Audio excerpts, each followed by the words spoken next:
avant d'aller à la rencontre justement des corps constitués nationaux. Rituels républicains respectés donc, ce rendez-vous du chef de l'État qui consacre souvent aussi sa première prise de parole au cours de l'année, en attendant la seconde officielle qui intervient souvent le 10 février lors du message à la jeunesse. Mais on a choisi de parler ce soir on va le dire ainsi, du patriotisme dans notre pays. Quel regard on porte sur le patriotisme camerounais?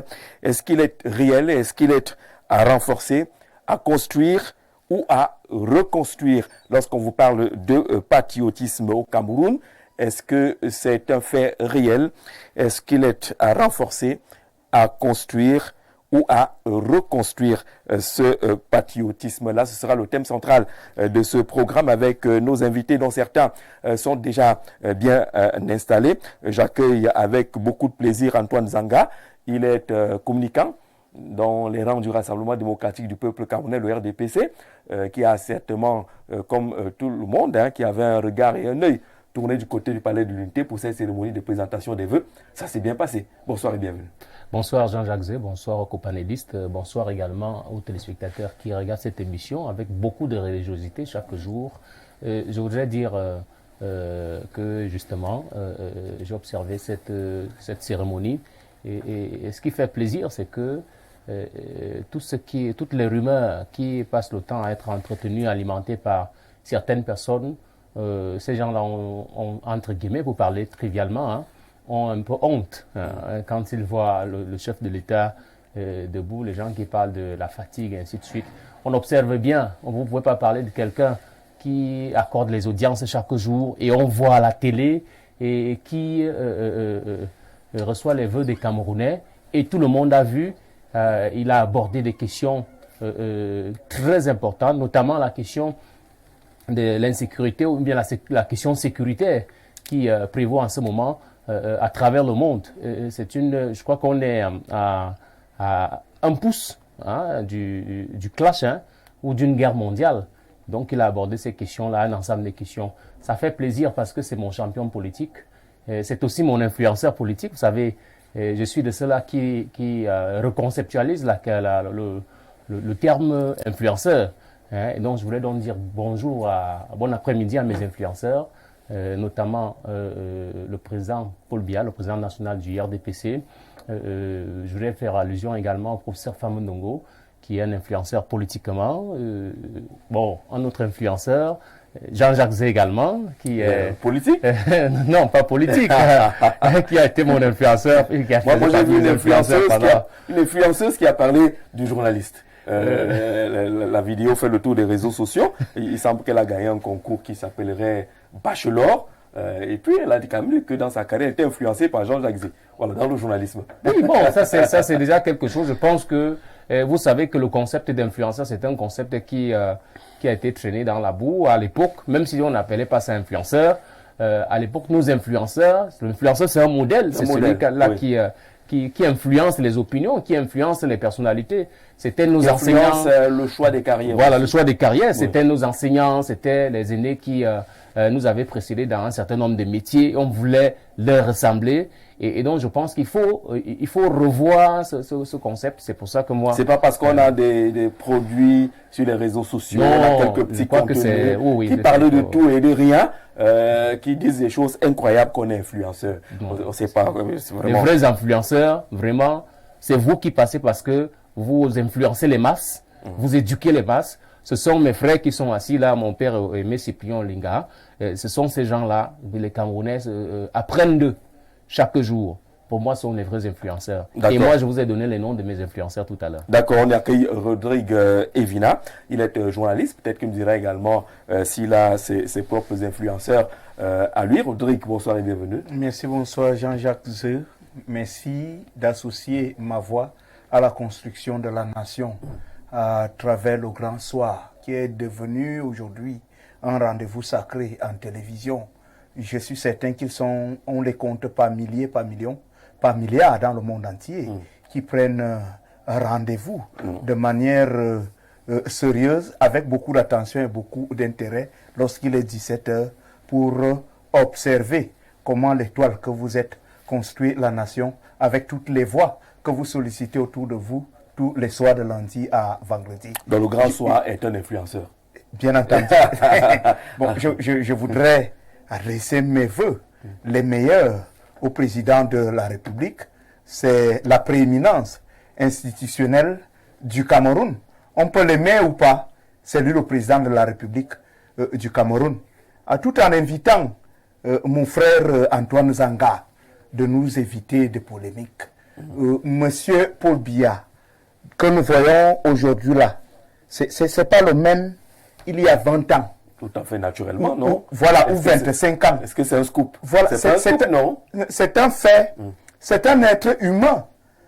Parce que je ne sais pas si moi-même... Est-ce qu'il est endormi? Est-ce que si moi-même... Il est éveillé ou bien... Je ne serais pas Evina qui parle aujourd'hui en 2024. Ce qu'il veut dire, c'est qu'il a vu son champion tenir toute la cérémonie. C'est vous qui soulevez la polémique, hein, Rodrigue? Le débat sur est-ce qu'il est debout, est-ce qu'il est couché, est-ce qu'il est respire, c'est vous qui soulevez la polémique. Il faut laisser ce débat-là. C'est vous qui soulevez la polémique. Non, en fait, ce sont des débats qui vont faire en sorte que l'opinion soit négativement Quelle opinion? Vous parlez de quelle opinion? De vos amis? Qui était ton influenceur? Son influenceur, c'est Paul Biya. Moi, mon influenceur, c'est son droit, oui. Voilà, mon influenceur, au plan journalistique, en fait, ils sont nombreux. Vous êtes là.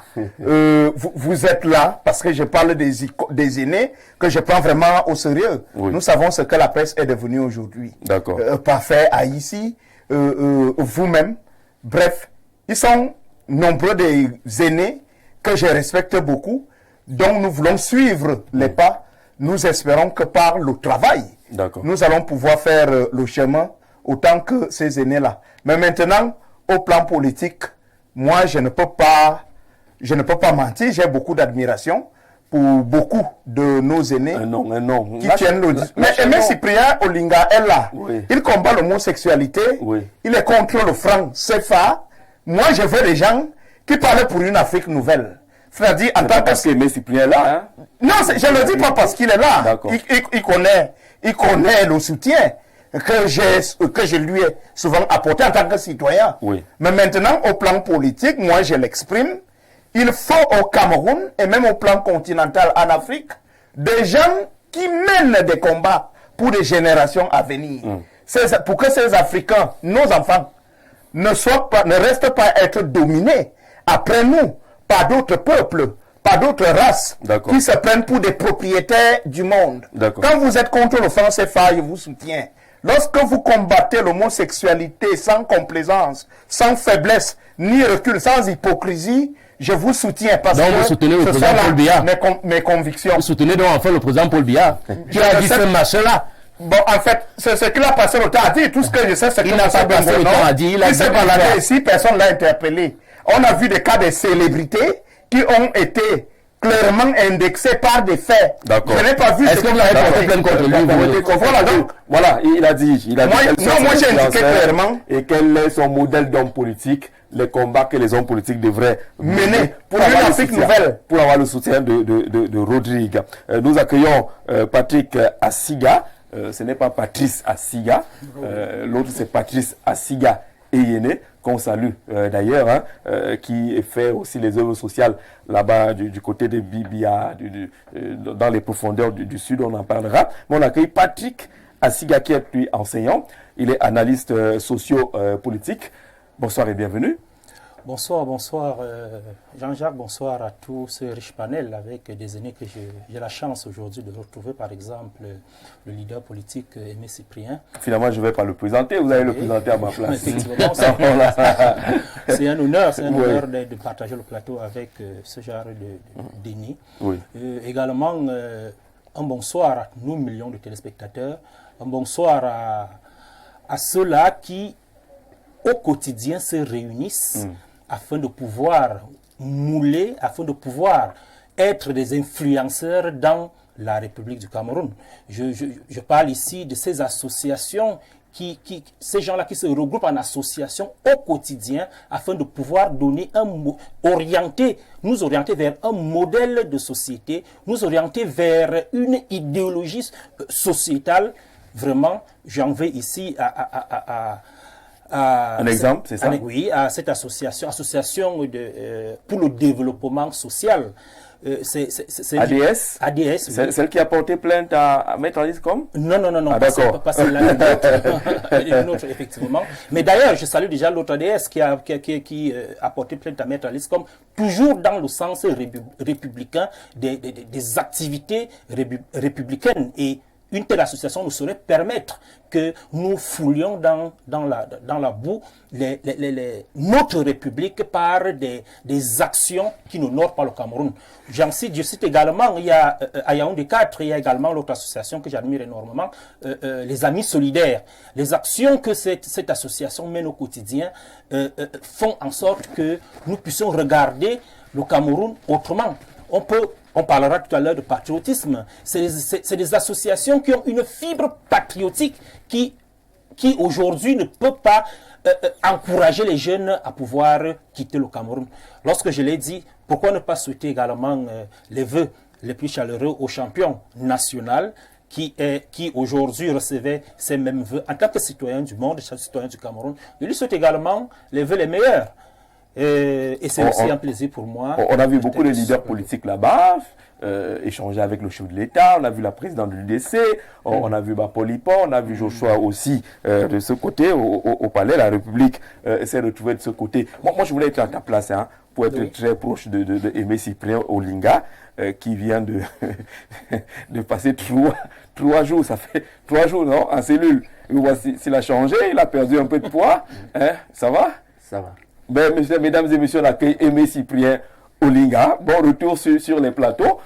Après ce séjour de ce côté-là, mon ami Lapirot Banga de Rikete Mémoire disait que s'il était mort sans aller en prison, il allait avoir l'impression qu'il n'a pas connu certaines réalités. Qu'il a vu des choses incroyables. Quand vous êtes un avocat, vous avez l'impression que c'est l'avocat, mais vous ouvrez l'avocat à l'intérieur de la drogue. Qu'il se passe des choses incroyables, nous disait la Piro de Banga. Une grosse pensée pour cet homme aujourd'hui.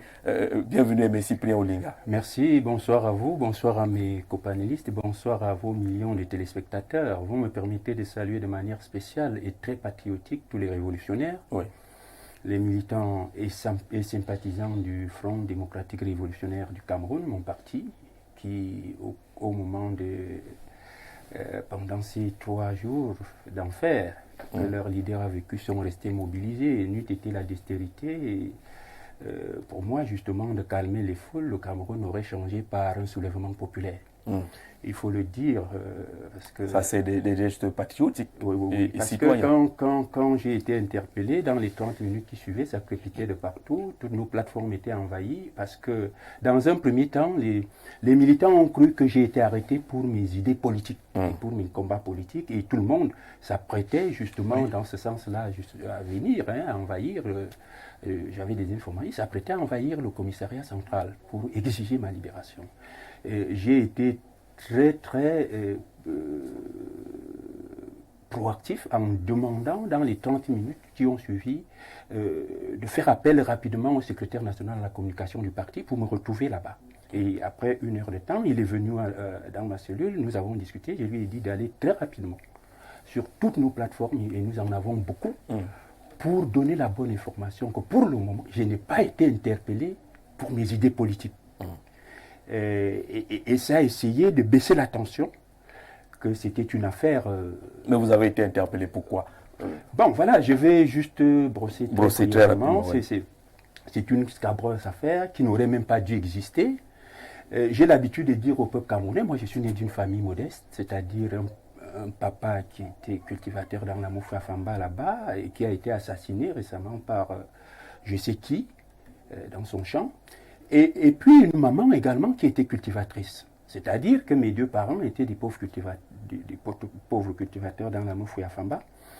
Et lorsque j'ai eu mon CEP à 12 ans, mon CEPE, c'est comme ça que ça s'appelait à l'époque, le petit frère à ma mère, le 3e après lui, après elle, parce que c'est ma mère qui était l'aînée, elle avait 2 petites sœurs après, et il y avait le premier garçon qui venait après, c'était son petit frère, et qui a décidé, voyant que sa grande sœur ne pouvait pas continuer avec son mari d'envoyer l'enfant à l'école après le CEPE, est venu dire à sa grande sœur comme il est très intelligent, Olinga, moi je le prends.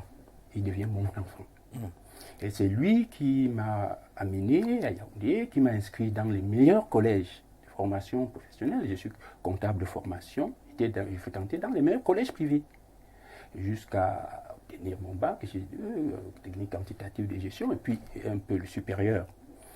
Voilà, et cet oncle maternel, qui est mon père adoptif, a eu 6 enfants avec son épouse. Et ces 6 enfants sont nés devant moi parce que c'est moi qui les portais. Et chaque fois, il me disait, je sais que si je meurs aujourd'hui, tu es mon premier fils, c'est toi qui vas encadrer tes petits frères et sœurs. Si tu réussis dans la vie, je saurai que même si je ne paye que les études à toi et que je n'ai pas eu la possibilité de payer pour tes petits frères et tes sœurs, tu vas t'en occuper lorsque je ne serai plus là. Et de ce point de vue, je vous assure, monsieur Zanzakze, j'ai le devoir moral, et j'ai dit politique, de protéger ces orphelins-là. Je suis prêt à les protéger au prix de ma vie. Et voilà que très tôt, il s'en est allé, il est décédé à 40 ans. Très tôt, effectivement, c'est comme il avait une prémonition en construisant une petite maison de 4 chambres et un salon, et puis une petite dépendance d'un studio, d'une chambre salon et une chambre par derrière, où il encadrait donc toute sa famille. Et dans la maison, j'étais son fils, son premier. Et naturellement, lorsqu'il construisait cette maison, j'étais en terminale. Je vous assure, c'est moi-même qui, de temps en temps, le week-end, transportait le sable, aidait les maçons, tournait le béton, allait acheter le matériel, quand lui, il est au travail, pendant les week-ends. Et étant donc décédé, il a laissé une veuve et ses 6 enfants. Et je dois rappeler comment il décède en 1994, son premier enfant n'a que 13 ans. Et moi, j'étais déjà à 27. Vous comprenez? Donc, j'étais un peu comme le papa, même quand il vivait, de ces enfants-là. Et, naturellement, du temps a passé, il s'avère donc, pour ne pas être trop exhaustif, qu'en 2018, sa veuve décède, elle décède en 2018, et pendant qu'elle est à la mort, parce que le corps a passé, je crois, pratiquement 1 mois et demi à la mort, une dame se présente. Elle fait comprendre qu'elle a acheté la maison, qu'elle a acheté la concession. Je lui ai posé la question de savoir, vous avez acheté la concession à qui? Elle dit à la veuve Ndoué. Enfin, je rappelle ici que mon oncle maternel, mon père adopté, s'appelait Ndoué Jean-Marie. Et donc, je lui ai dit, vous avez acheté la maison à la veuve Ndoué. Elle dit, j'ai acheté la maison, donc il faudra que... Elle dit, mais d'abord, la veuve Ndoué, vous avez suivi qu'elle est à la mort en ce moment? Elle me dit que... Je crois qu'elle avait suivi. C'est peut-être que c'est pour ça qu'elle est sortie du bois. Et tout de suite, j'appelle le fils aîné de Ndoué, c'est-à-dire le chef de famille de 6 enfants, qui n'est plus un enfant, il est dans les 35. Oui. Et je lui pose la question au téléphone parce que lui n'était pas là. Mais il y a une dame ici qui se présente, qu'elle aurait acheté votre maison familiale, la concession familiale. Est-ce que tu es au courant? Il dit, lui n'a jamais été au courant d'une telle histoire.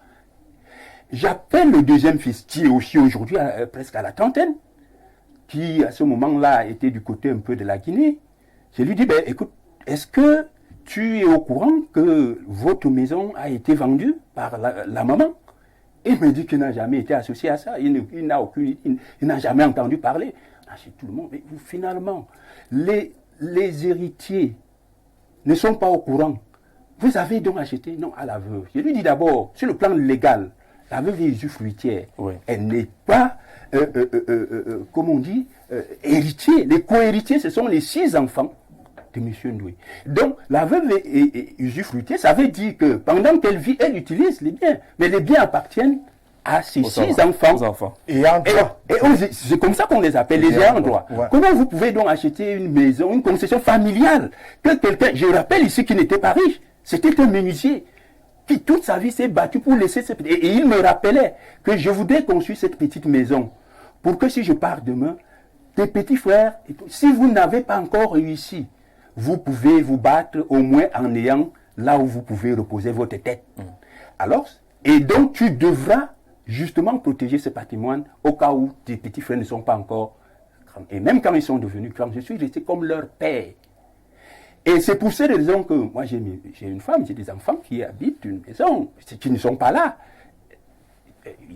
En Como, à Oja. Mais j'ai gardé ma chambre, la chambre de papa. Dans cette concession-là. La chambre du père. Oui. Pour essayer d'encadrer, pour que ça n'aille pas dans tous les sens. Et quand je suis en repos, je me retrouve là toujours. Quand je veux méditer, je reste dans cette chambre-là. Et donc, cette dame est allée voir, elle est allée en 2018 là, elle est allée voir le parquet, on a fait une histoire là, on m'a convoqué. Toujours dans ce commissariat central numéro 4, je me suis présenté, elle dit que je refuse de quitter la maison, elle a acheté, les enfants sont d'accord, je lui ai dit, mais... Est-ce qu'elle vous a présenté un acte de Oui, d'abord, une histoire signée, je ne sais pas, au quartier, probablement. Vous savez aussi qu'en matière de notarié, ces ventes, les transactions immobilières se font devant notaire. Mais c'est une histoire qu'elle est allée signer, je ne sais pas, chez le chef, des trucs de quartier bizarres avec une maman, parce que justement, je me dis qu'elle a profité de la faiblesse d'une maman, qu'elle n'est pas allée à l'école, qui s'était arrêtée probablement au cours moins 2, au cours moins 1. Donc, qui ne maîtrisait pas. Elle a dupé certainement cette maman. Alors, on est en 2018-2019. D'où vient-il qu'en 2024, 2025, vous vous retrouvez... Parce que, justement, en 2019, lorsqu'on me convoque au parquet pour dire, parce qu'elle est allée se plaindre que j'occupe sa maison avec les enfants de Ndoué qu'elle aurait acheté. Mais les enfants ont dit que non. D'abord, lui, il n'est pas un problème. C'est nous, il nous protège. Il nous protège. Et j'avais dit à cette femme que si, même dans votre acte que vous avez, qui n'est même pas notarié, que vous êtes allé signer au quartier, mais si dans ce bout de papier que vous me présentez, que c'est le certificat de vente, s'il y avait les signatures des 6 enfants de Ndoué, j'aurais lavé mes mains et j'aurais compris que mes petits frères et petites sœurs ont accepté, n'est-ce pas, de céder leur patrimoine. Mais ils n'ont pas été au courant. Ça veut dire que vous voulez simplement arracher leurs biens. Et donc, allez vous plaindre. Et nous nous sommes présentés, j'ai donné ma déclaration, on a renvoyé ça au parquet, l'affaire s'est d'abord calmée là pendant 2 ans, et après 2 ans, un huissier débarque là, et trouve tous les 3 enfants de Ndoué à la maison, et il dit qu'il leur a apporté une sommation. Les enfants ont dit, bon, comme la procédure voudrait qu'on leur laisse le temps de répliquer. Après une semaine, l'huissier est revenu, ils ont répliqué que c'est nous, c'est pas M. Olinga. Bien sûr que c'est notre grand frère, mais il n'est pas, comment on dit, héritier. Mais il nous protège. C'est nous qui ne voulons pas, parce que nous n'avons jamais vendu notre patrimoine. Nous ne voulons pas que notre maison nous soit arrachée. Et comme il a la responsabilité, parce que c'est lui que notre papa a laissé pour nous protéger, c'est pour ça qu'il voulait que les choses se passent, au moins dans la légalité. On ne peut pas faire ça. C'est à nous, donc, nous, les ayants droit, que vous devez porter plainte, parce que c'est nous, les enfants, qui n'avons jamais participé à une quelconque vente, qui refusons que vous preniez notre maison. L'huissier a encore fait son rapport, et justement, l'huissier lui a fait comprendre que ton affaire là est un peu très compliquée, et que tu n'auras pas le dessus, tu n'auras même pas raison, même si ça arrive au tribunal. Elle s'est assise encore pendant 2 ans. Il semble qu'on aurait changé le procureur du côté des Kounou. Elle est repartie, peut-être en pensant que comme l'autre procureur est parti, qui avait d'abord, je suis sûr, classé l'affaire, elle est repartie et porté plainte là-bas. Et donc, le procureur a renvoyé l'affaire au central numéro 4 pour besoin d'enquête. Et c'est donc pour cela que je suis là, parce que les lundis sont mes jours de bourse. Je bosse énormément toute la semaine, jusqu'à dimanche. Ça fait que pratiquement, tous les lundis, c'est mes jours de repos où on peut me retrouver tranquillement à la maison. Alors, je suis là autour de 11 heures dans ma chambre. Un de mes petits-neveux sort, tonton, on vous cherchait dehors, on vous cherchait dehors. Il dit, j'arrive. À peine 1 minute, et il revient en courant, il dit, on insiste. Bon, je ne sais pas, les gens me cherchent toujours. Quand je sors, je vois, je suis en civil, armé de calaches. Il y a un qui avait une calache, et puis 2 autres.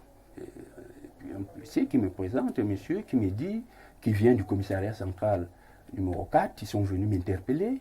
Il me présente les convocations. Il demande le chef, l'aîné des enfants doués, parce qu'il y avait 4 convocations. Il y avait la convocation d'Olinga, et il y avait la convocation de Mbargandoué, le chef de famille, des héritiers.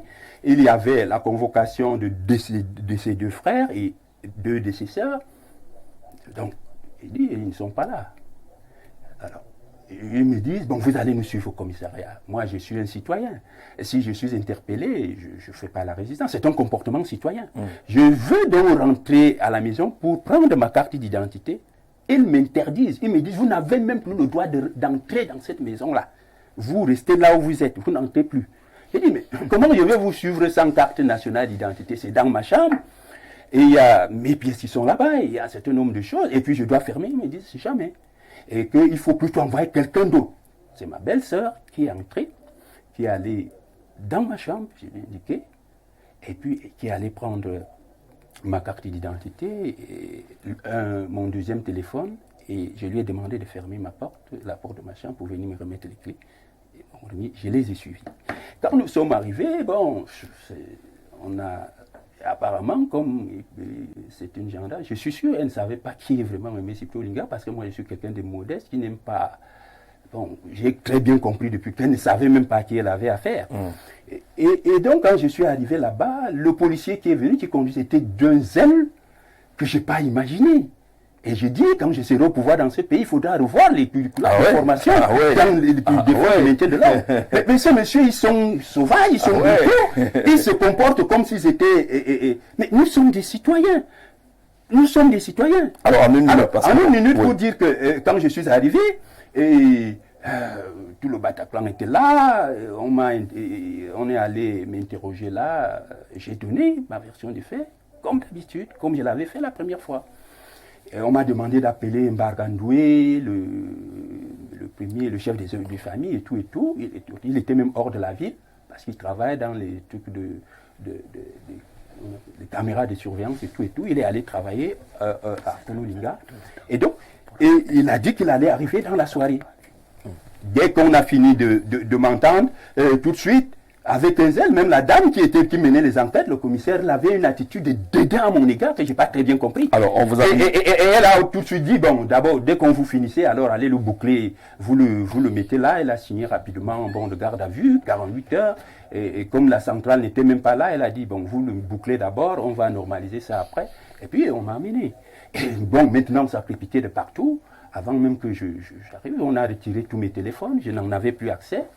Et dans la cellule, j'ai donc demandé, parce que dans les réseaux sociaux, je sentais déjà, d'ailleurs puisque j'avais encore au moins mon téléphone, avant qu'on m'envoie en cellule, j'ouvrais mon téléphone, je voyais que sur toutes les plateformes de mon parti, nous en avons une douzaine. Mais ça crépitait déjà, les gens commençaient déjà à se mobiliser, à dire qu'ils vont... Et j'ai dit donc aux responsables de la communication de venir rapidement. Et voilà. Pour que ça n'aille pas dans tous les sens. Je lui ai dit, elle a dit que ce n'est pas pour l'effet politique, pour l'instant. Et même si on peut savoir qu'en matière politique, parfois, on ne peut pas vous boucler sur le plan politique, on profite des histoires un peu anodines comme ça. On va réveiller une vieille histoire qui n'ont pas de sens. Et donc, vous avez pointé 3 jours finalement. Oui, de 48 heures là-bas, et puis, 3 jours. Et maintenant, on ajoute, vous avez été... Non, mais au parquet, mercredi à 23h, on nous a libérés sous caution, la justice, puisque j'y étais avec le chef de famille, Ndoué, le fils aîné, on nous a... Donc vous êtes libérés sous caution. 400 000, on a fixé 400 000 pour nous libérer sous caution, et puis... Bon, et la famille, l'affaire est à suivre. Et tout ont payé, et puis... Nous sommes sortis. L'affaire est en cours. Et nous avons décidé avec l'avocat, à partir de la semaine prochaine, justement parce que cette affaire-là, elle commence déjà à nous taper sur les nerfs, de saisir également la justice pour une action en nullité absolue de cet acte et de vente illégale. Donc à partir de la semaine prochaine, l'avocat qui s'occupe de cette affaire-là va également saisir la justice de la part des ayants droit pour que justement la justice cette vente illégale qui n'avait pas de raison d'être. Voilà. D'accord. On dit merci à le président Aimé Cyprien Olinga. On vous a supplié pour que vous acceptiez de venir sur ce plateau. Absolument. Vous avez répondu que vous êtes fatigué, ça se voit. Que vous êtes fatigué, mais par respect. Je peux vous dire que les conditions, vous savez, et c'est pour ça que j'ai dit aussi que je dois être président. C'est la 3e fois. Vous savez qu'en 2008, après les émeutes, on a dit que c'était moi le chef des apprentis sorciers qui est... bon, et on m'a mis... Donc vous sortez de là avec... mais je suis même allé jusqu'en prison pour 2 mois et demi. Mais je le sens toujours très, très fort. En 2011, on m'a encore interpellé en disant que, avec un certain nombre d'amis, nous avons voulu faire une révolution de type tunisienne. Nous avons voulu faire le coup d'État en 2011. On nous a toujours arrêtés. On a passé pratiquement cette fois-là 1 mois dans les geôles de la DST, des services de renseignement. Je suis toujours sorti plus fort que jamais. Et après 18 mois, on nous a inculpé, on m'a formellement inculpé de tentatives de coup d'État. D'accord, vous êtes convaincu que vous devez être président. Donc, moi, je serai président, monsieur. Pour que les choses changent. Oui, parce que, justement, je voulais le dire à propos de quelqu'un qui parlait de la prison. Je pense que le fait pour moi aussi d'être allé en prison, j'ai vu des choses abominables qui ont fait que quand je suis sorti de là, j'ai dit, je veux être président pour que nos compatriotes, même ceux qui sont privés de liberté, qu'ils ne soient privés que de leur liberté. Voilà. Parce que les conditions abominables dans lesquelles vivent les gens qui sont à Kondengui, ils sont déshumanisés, ils sont traités moins que des êtres humains. Moi, président de la République, je n'accepterai jamais. Mais alors jamais. Vous n'allez pas en même temps aménager les hôtels. Non, ça c'est des hôtels. D'accord. Si on vous dit donc que vous devez vous coucher à même le sol, un sol qui n'est même pas lavé, hein, qui pue, et que vous êtes classés comme des sardines, que ceux qui occupent les petits lits qui sont là, s'ils doivent aller aux toilettes dans la nuit, doivent sortir et marcher sur vous qui êtes couchés sur le sol comme du tapis. Il faut que ça change. Il faut que ça change. Voilà. Il faut que lui soit président pour que ça change. Hein. Et ça va changer. Votre champion n'a pas aménagé de ce côté-là.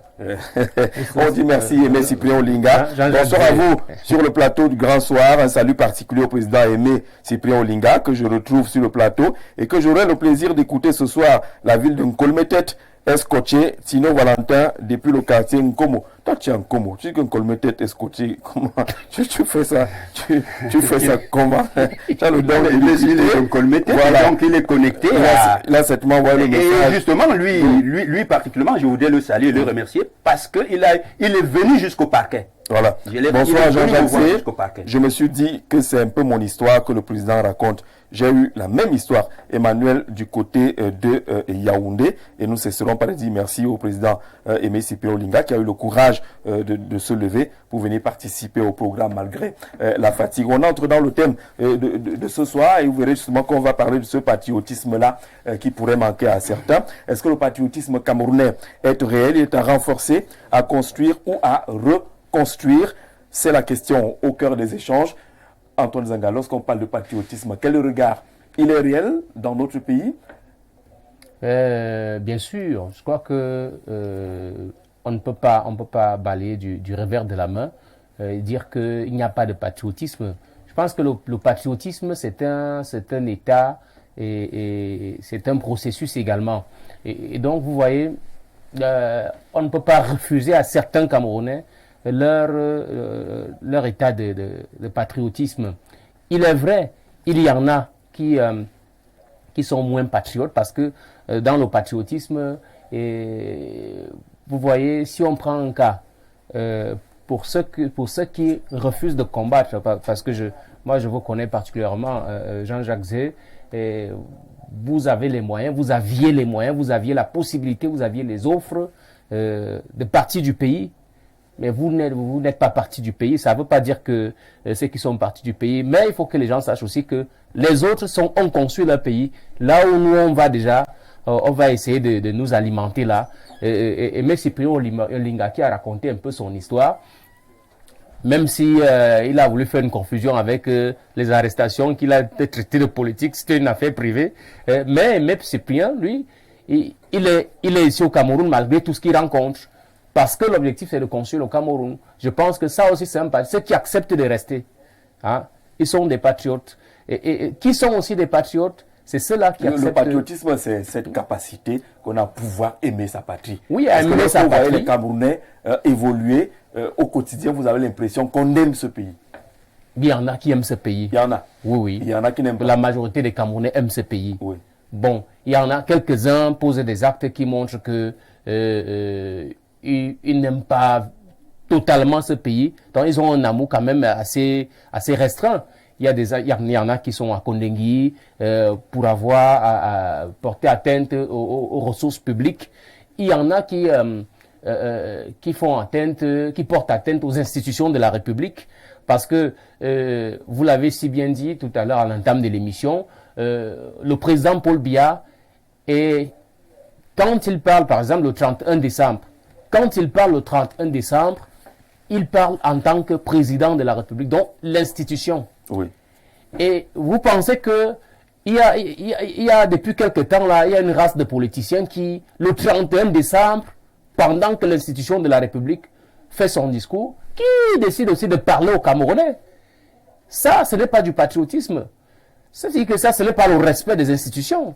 Vous pensez qu'aux États-Unis, pendant que le président américain fait le discours de l'Union, je crois que c'est comme ça qu'on appelle généralement. Oui. Et puis, il y a un leader de parti politique qui va aussi s'asseoir pour dire qu'il parle aux Américains. Monsieur, on va vous prendre et vous serez attaqué en justice. Donc, il y a ces actes-là que certains posent. Il y en a qui ont posé des actes, vous vous souvenez, en 2018, et qui ont pris l'effigie du chef de l'État, marché dessus, et ainsi de suite. Ils ne savent pas que, en réalité, ils sont en train de détruire l'image de leur pays. Ils sont en train de montrer leur antipatriotisme. Quand nous venons nous asseoir ici, que ce soit ceux de l'opposition, que ce soit ceux du parti au pouvoir, je pense que nous travaillons à éduquer les Camerounais, à éduquer les masses. Et ça, c'est du patriotisme parce que nous voulons que les Camerounais aient une certaine assise au plan politique. Donc, je pense qu'il y a des actes qu'il faut pas. Quand vous utilisez la route, et que vous garez au milieu de la route, sans vous soucier de ceux qui sont derrière, nos amis en jaune, en véhicule jaune le font régulièrement. Ça, ce n'est pas un acte patriotique. Le patriotisme, parfois, c'est des petites choses que nous n'arrivons pas à faire. Donc, je pense que je ne peux pas dire que les Camerounais ne sont pas patriotiques, mais il y a quand même, une minorité, pour chuter, il y a une minorité de Camerounais qui posent des actes qui, de mon point de vue, sont des actes antipatriotiques. Rodrigue, est-ce que le patriotisme est une réalité dans notre pays au regard de nos attitudes, de nos comportements, des rapports qu'on a avec notre patrie? Très pertinente question, Jean-Jacques Zeu. Vous savez, j'évite toujours de faire preuve d'une prétention déplacée à mépriser soit l'intelligence des autres ou alors la compétence des autres. C'est pour ça qu'il est très important, face à un sujet comme celui-ci, d'être modéré.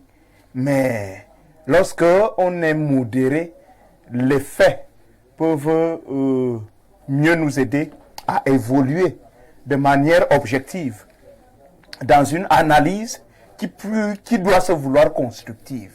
Alors, au Cameroun, oui, on peut le dire, certains citoyens sont des patriotes. Au Cameroun, certains citoyens rêvent grand pour le Cameroun et pensent que le Cameroun doit se positionner parmi les nations les plus admirables du monde. Je voudrais dire que par le passé, le Cameroun a été respecté au plan économique, au plan politique et que sais-je encore. Parce que le Cameroun ne commence pas avec le gouvernant actuel. Et les historiens le savent et les citoyens les plus lucides le savent également.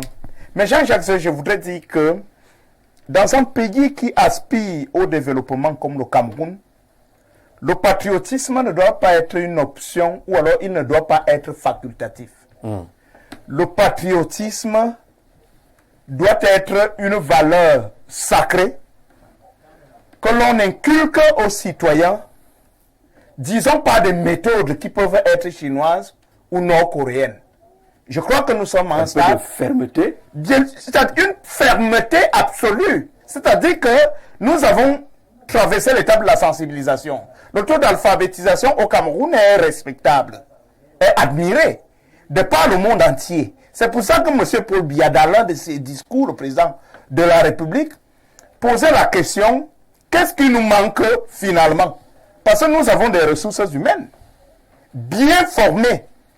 Mais pourquoi nous observons comme une espèce de léthargie? Pourquoi on observe une sorte d'inertie?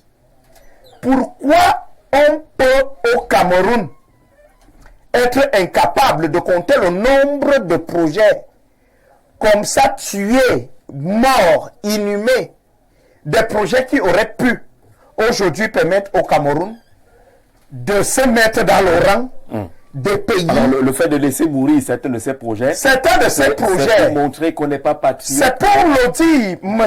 Jean-Jacques Zeu. L'épreuve du patriotisme doit se manifester chez ceux qui sont aux affaires. Ce sont eux qui sont même en première classe à l'épreuve du patriotisme. Parce qu'ils ont le pouvoir décisionnaire. Vous voyez un tout petit peu. Par exemple, sur le plan économique, dans un pays comme le Cameroun, je trouve que c'est inhumain, c'est cruel que l'on en soit à importer, tout qu'on investisse trop de milliards à importer des choses que nous pouvons, du patriotisme que nous pouvons produire sur place au Cameroun. Je pense que c'est antipatriotique. Je voudrais dire que c'est totalement inhumain de penser qu'un fonctionnaire peut se faire beaucoup de beurre sans que personne lui demande comment il a fait pour être aussi puissant et riche, sans que la justice ne lui pose la moindre question. Vous ne pouvez pas, dans un pays qui se veut sérieux et qui veut se construire, n'est-ce pas, agir avec complaisance dans des comportements qui sont punis par la loi.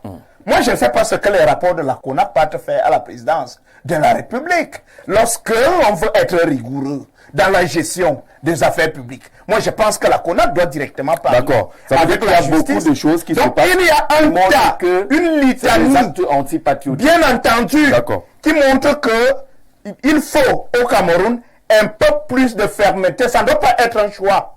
Vous ne devez pas choisir d'être patriote ou pas.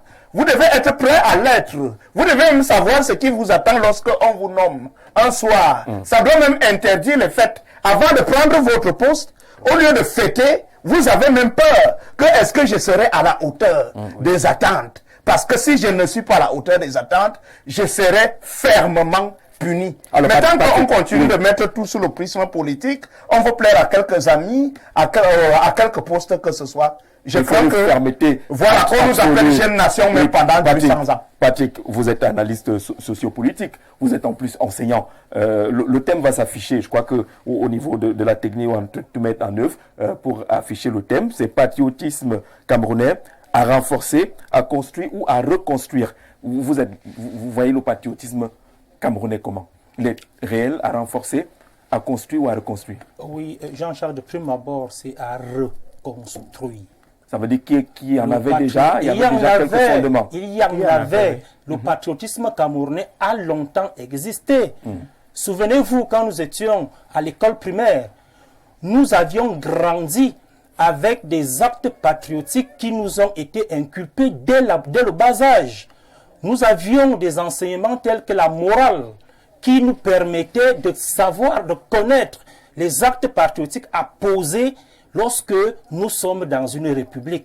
C'est de là où nous avions su ce que c'est que la république, ce que c'est que la nation, ce que c'est que les emblèmes et autres. Aujourd'hui, est-ce que quelqu'un peut se lever ici et dire que au courant de son passage dans un établissement scolaire, on lève les couleurs et il va s'arrêter? Ils sont peu qui le font. C'est des simples actes patriotiques qui étaient posés avant et qui malheureusement aujourd'hui ont foutu le camp. C'est pourquoi c'est à reconstruire. Parce qu'il y a eu une déconstruction à la base. Il y a eu une déconstruction à la base. Il y avait des IC. On a même voulu changer ça en plusieurs éducation civique plus tard, ainsi de suite. Jusque-là, on s'est rendu compte que jusqu'à ce qu'on élimine totalement la valeur qu'avait ce cours dans des établissements. Et on se retrouve donc aujourd'hui en train de vivre ce manque de patriotisme sur tous les citoyens camerounais aujourd'hui. Rodrigue le disait tout à l'heure, et bien évidemment, quand on veut regarder sur qui devons-nous retourner pour poser un acte patriotique? C'est sur ceux-là qu'on a appelé un peu en début d'émission des influenceurs. C'est-à-dire ceux-là qui sont des icônes, que ce soit cette icône politique, sociale ou économique, l'acte qu'il pose doit pouvoir inspirer le jeune citoyen qui arrive afin de pouvoir arriver à son niveau. Si lui, il pose des actes qui ne sont pas patriotiques, il est bien évident que nous allons le copier. Il faudrait le dire, la reconstruction du patriotisme au Cameroun devrait passer par quoi? Par autour des valeurs communes que le Cameroun, que les Camerounais doivent se refaire. Il y a l'amour, il y a les valeurs de la santé, il y a les valeurs de l'éducation pour tous, la santé collective, le vivre ensemble.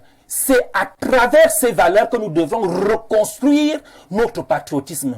Mais regardez donc sur ces valeurs, lorsque nous les citons, on se rend bien compte que l'amour a foutu au Cameroun. On se rend compte que l'éducation pour tous a foutu au Cameroun. L'éducation est réservée aujourd'hui. Alors, est-ce qu'il y a une cause qu'on peut repérer à cela? Justement. Pour que tout cela se mette à fuir subitement.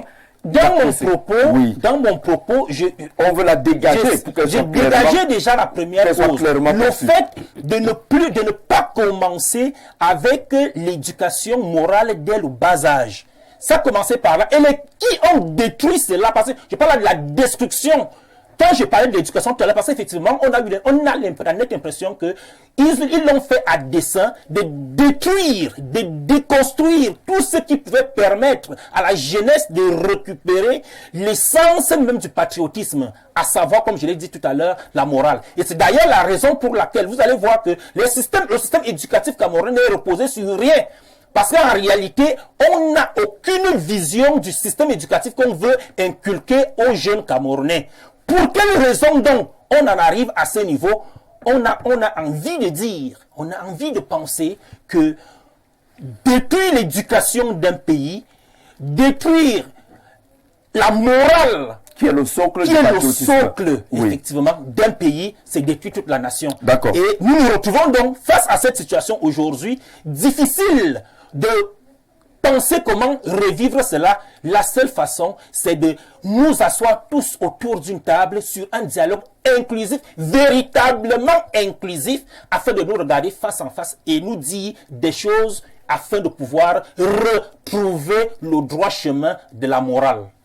D'accord, bonsoir JZ, bonne thématique, comme toujours. Je pense personnellement que le patriotisme est un fait au Cameroun et presque tous mes concitoyens sont patriotes dans le fond. Seulement la maltraitance que la classe gouvernante fait subir au bas peuple pousse véritablement ce dernier à haïr son pays. Cela fait que de plus en plus, le patriotisme sort du jargon du jeune Camerounais. Le patriotisme est à reconstruire de façon générale au Cameroun. C'est Steve de Yaoundé qui nous permet de recevoir le président des appelés du service civique national, Clément Christ Guimartol.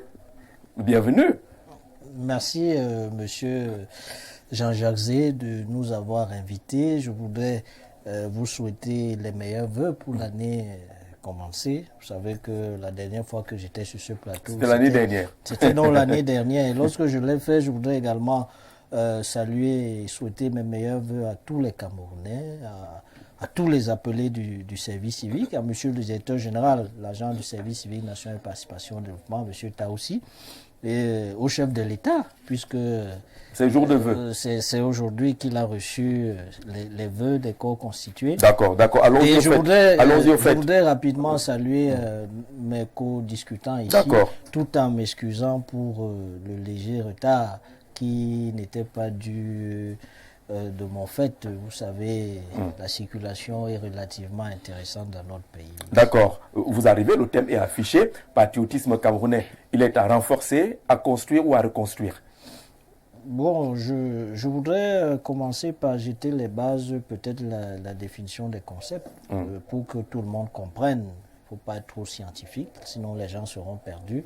Le patriotisme, de manière littérale, est cet amour qu'on a pour l'amour et l'attachement pour son pays, de telle sorte que quand nous posons des actes, que cela contribue à grandir son pays en tout point, que cela contribue à participer au développement de la cité, de la communauté, etc. J'ai bien écouté ce qui a été dit ici précisément. Pour ma part, nous pensons au niveau du service civique que le patriotisme au Cameroun, il existe. mais il est à un niveau comment dire, il est endormi. Il est endormi volontairement par des pratiques et des anti-valeurs.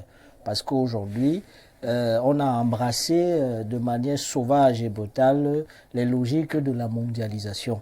Et dans la mondialisation, on a donc des petites perspectives liées au capitalisme, où les uns les autres se disent qu'il faut tout faire pour soi-même. Parce que les gens ont dit qu'autrefois, il y avait un certain nombre de choses qui étaient mises en place pour justement assurer l'amour. L'amour implique déjà de s'aimer soi-même et davantage d'aimer les autres. Puisqu'on est patriote, il faut s'aimer, il faut aimer le pays où nous sommes et aimer les autres, participer, contribuer à ce que les autres soient bien. Mais qu'est-ce qu'on constate?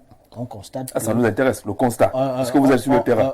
On constate que cela est de moins en moins visible, cela est de moins en moins pratiqué. Certains vont dire que les autorités, oui, les autorités ont beaucoup de responsabilités. Pour nous autres qui croyons un peu en Dieu, Nathan avait dit au roi David que Dieu demande beaucoup au roi. Donc de ce point de vue, les autorités ont une responsabilité de pouvoir assurer, à garantir ou configurer le patriotisme pour qu'il serve au développement de notre pays. Mais comme nous sommes donc dans une cité et qu'il y a les autorités, il y a les citoyens, chacun de nous également, qu'on soit au niveau basique, au niveau relativement moyen ou au sommet, doit participer à ce que son patriotisme qui sommeille puisse, être manifeste. Je prends un exemple pour donner une image à ce que je voudrais illustrer. Vous voyez par exemple, là, on nous a parlé autrefois à l'école du vandalisme de ne pas détruire les choses, la chose publique, de ne pas jeter, salir son environnement et autres. Au niveau basique, quand on voit, il y a aussi des actes antipatriotiques des personnes d'en bas, ceux qui ne payent pas leurs impôts, ceux qui volent allègrement le courant et à Inéo, parce que ça, il faut le dire, il y a des gens qui ont complètement le son loulou chez eux, et ça, c'est des actes antipatriotiques. Absolument. Parce que quand vous ne payez pas vos factures, l'État ne fonctionne pas, l'État fonctionne avec nos impôts. Mais ceux d'en bas disent que, comme le haut pose des actes de nature à détruire le patriotisme, que la plus grave frappe. Pourquoi est-ce qu'eux, ils seraient en train de respecter le patriotisme? Et c'est là que la responsabilité des uns des autres est convoquée. C'est pas parce que le mal est pratiqué allègrement que nous tous on doit glisser dans ces travers-là. J'étais en train de présenter la logique au niveau du bas. Et en haut, nous voyons, le chef de l'État lui-même le dit, nous-mêmes nous constatons que les gens s'enrichissent de manière flagrante et même très brutale. Ce sont également des actes anti-patriotiques. Mais il faut donc constater que toute la société est versée dans l'anti-patriotisme parce que, à l'évidence, on constate que la grande majorité ne considère pas le Cameroun comme étant son pays. La grande majorité veut s'en aller. Tout le monde cherche, s'il avait l'occasion, pour la plupart veulent partir. Les parents travaillent à cela. Or, c'est dans la cellule de base qui est le départ de la société où on inculque aux enfants ces bonnes attitudes, ces bonnes habitudes, ce respect-là, que cela devrait commencer. Mais vous voyez qu'aujourd'hui, les parents ont donc démissionné et ce qui est intéressant lorsqu'on observe les Camerounais, c'est que le malheur des Camerounais, c'est toujours du fait de quelqu'un d'autre. C'est-à-dire que la responsabilité individuelle des uns des autres, personne ne la prend. C'est pas pour dédouaner qui que ce soit, mais c'est pour interpeller, parce que nous, notre rôle en tant que service civique, c'est d'interpeller les uns les autres, c'est de sensibiliser les uns les autres au patriotisme. Alors on retient quoi? Parce que il faut renforcer le patriotisme. Il faut renforcer le patriotisme. Le reconstruire. Il faut le restructurer. Et il faut savoir également que les lacunes qu'on observe au niveau du patriotisme peuvent s'expliquer du fait que la nation camerounaise est en construction. C'est-à-dire que l'État a précédé la nation. L'État a précédé la nation. Dans d'autres pays, c'est la nation qui précède l'État. Mais l'État a précédé la nation et l'État même est un transfert. Et le transfert de l'État qui a été fait au Cameroun particulièrement a été fait dans son sens le plus perverti. C'est-à-dire que ceux qui nous ont installé ça ici, nous ont mis dans des pratiques qui sont essentiellement malhonnêtes, des pratiques qui sont essentiellement individualistes, où les uns les autres n'ont pas le sens de l'État, où les uns les autres pensent que quand on est membre du gouvernement, quand on est fonctionnaire, c'est-à-dire on est le roi à son niveau. Or, un ministre, un fonctionnaire, un agent public est là pour la satisfaction de l'intérêt général, est là pour la satisfaction du peuple, est là pour l'accomplissement du bien-être de tous et de chacun. Président Aimé Cyprien Olinga, sur le patriotisme camerounais, comment est-ce que vous le voyez? Il est là, c'est une réalité, il faut le renforcer, il faut le construire ou le reconstruire.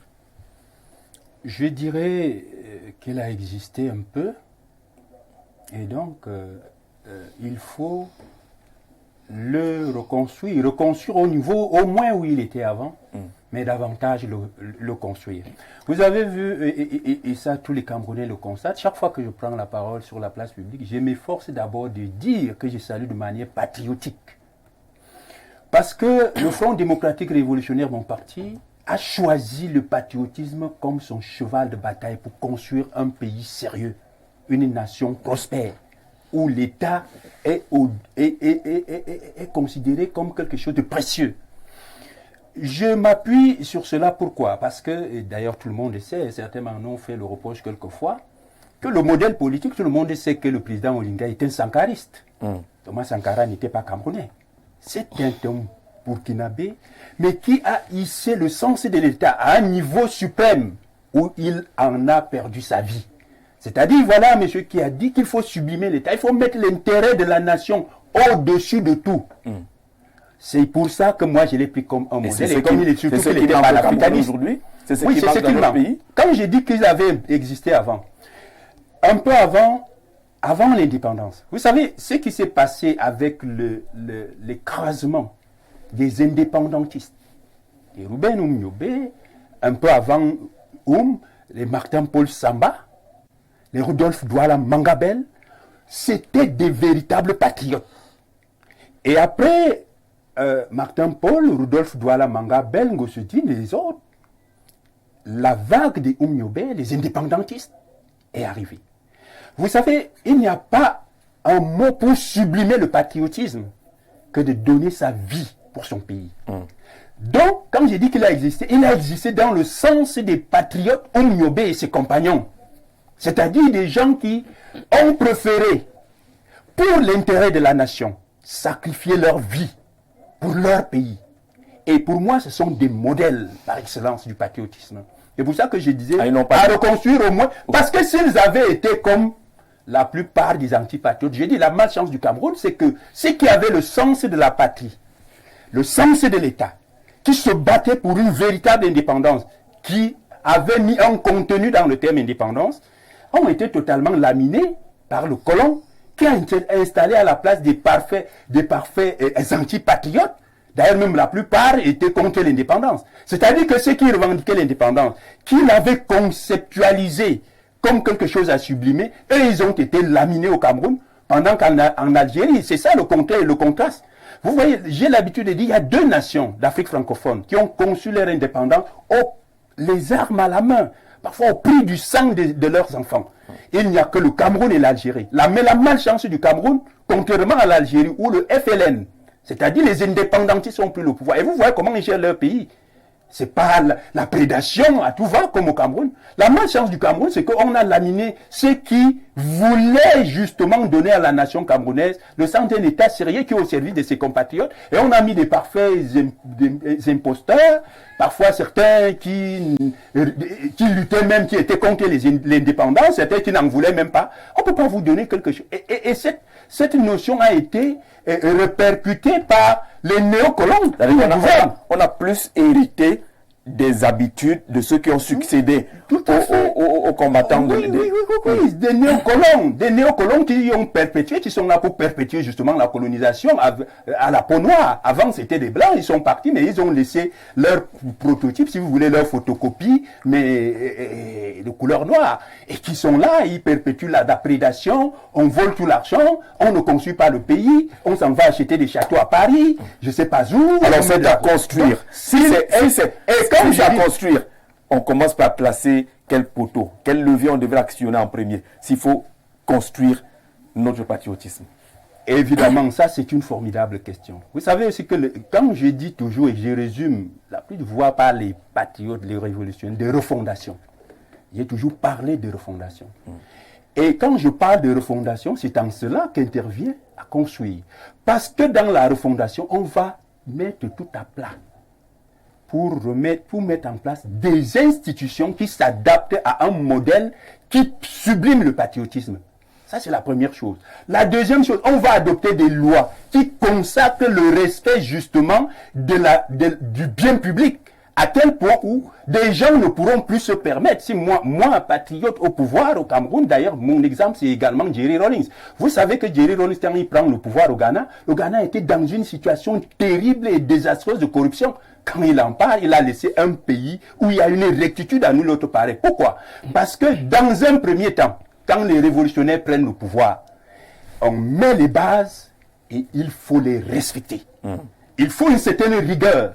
Il faut Vous êtes pour la fermeté. Tout révolutionnaire, quand vous voulez redresser une société pourrie, parce qu'elle est suffisamment pourrie, elle a une putréfaction très avancée.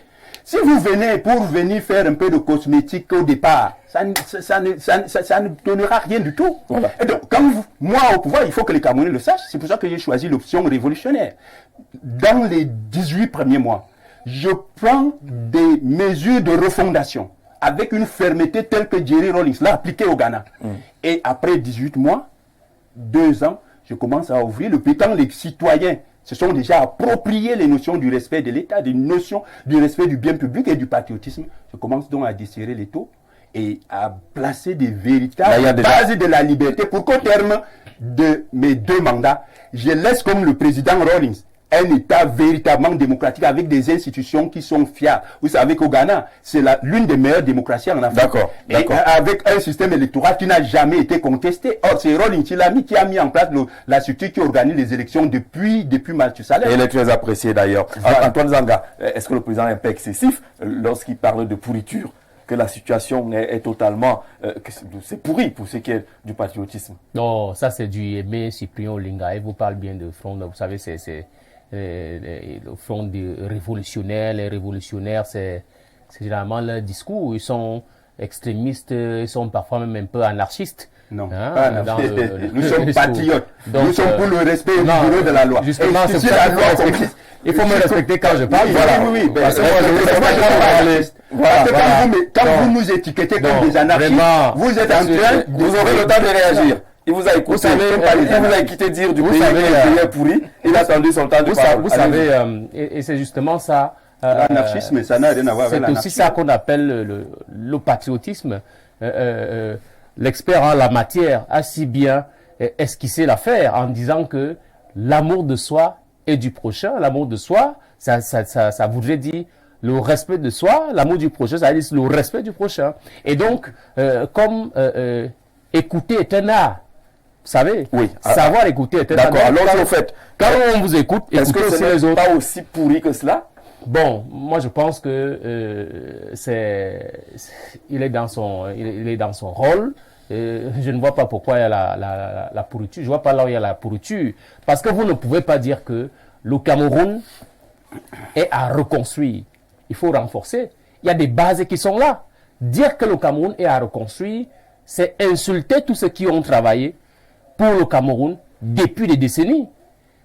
Même si on peut faire des reproches aux uns aux autres, je rappelle qu'en Chine, entre 49 et 60 Mao meurt en 111, tout ce que Mao a fait, c'était des échecs. Tous les grands programmes qu'il a pris, c'était des échecs. C'est des millions de morts. Mais Mao a mis des bases qui font qu'aujourd'hui, celui même qui a fait les réformes en Chine, Deng Xiaoping, est moins respecté que Mao Tse-tung. parce qu'il a abattu un travail énorme. Donc, vous ne pouvez pas dire que tout est à refaire au Cameroun. Vous savez, dans un pays, chacun joue un rôle, aussi petit soit-il. Et c'est pour ça que l'enseignant, il a parlé tout à l'heure, l'enseignant a son rôle à jouer, parce qu'on a parlé d'influenceur. Quand vous êtes devant les élèves, ces élèves-là vous voient comme un modèle. Donc, si vous ne vous comportez pas bien, ne vous attendez pas à ce que alors concrètement, cela se comporte bien. Est-ce que ça n'a pas été, j'allais dire, un crime, entre guillemets, que de retirer dans les modules de formation la morale, l'instruction civique, l'éducation civique, tout ce qui peut concourir à la construction du citoyen et du patriote? Je pense que quand vous parlez de... Bon, sérieusement, vous avez mis entre guillemets, le fait d'avoir retiré un ensemble de choses provient du fait que, d'abord, il a parlé des questions de la mondialisation. Vous savez, il y a beaucoup de choses. Parce que M. Cyprien qui parle de présidence là, on vous met à la tête de tous. Maintenant, toutes les pressions internationales, moi j'ai fait des études en histoire des relations internationales. Il y a des pressions énormes.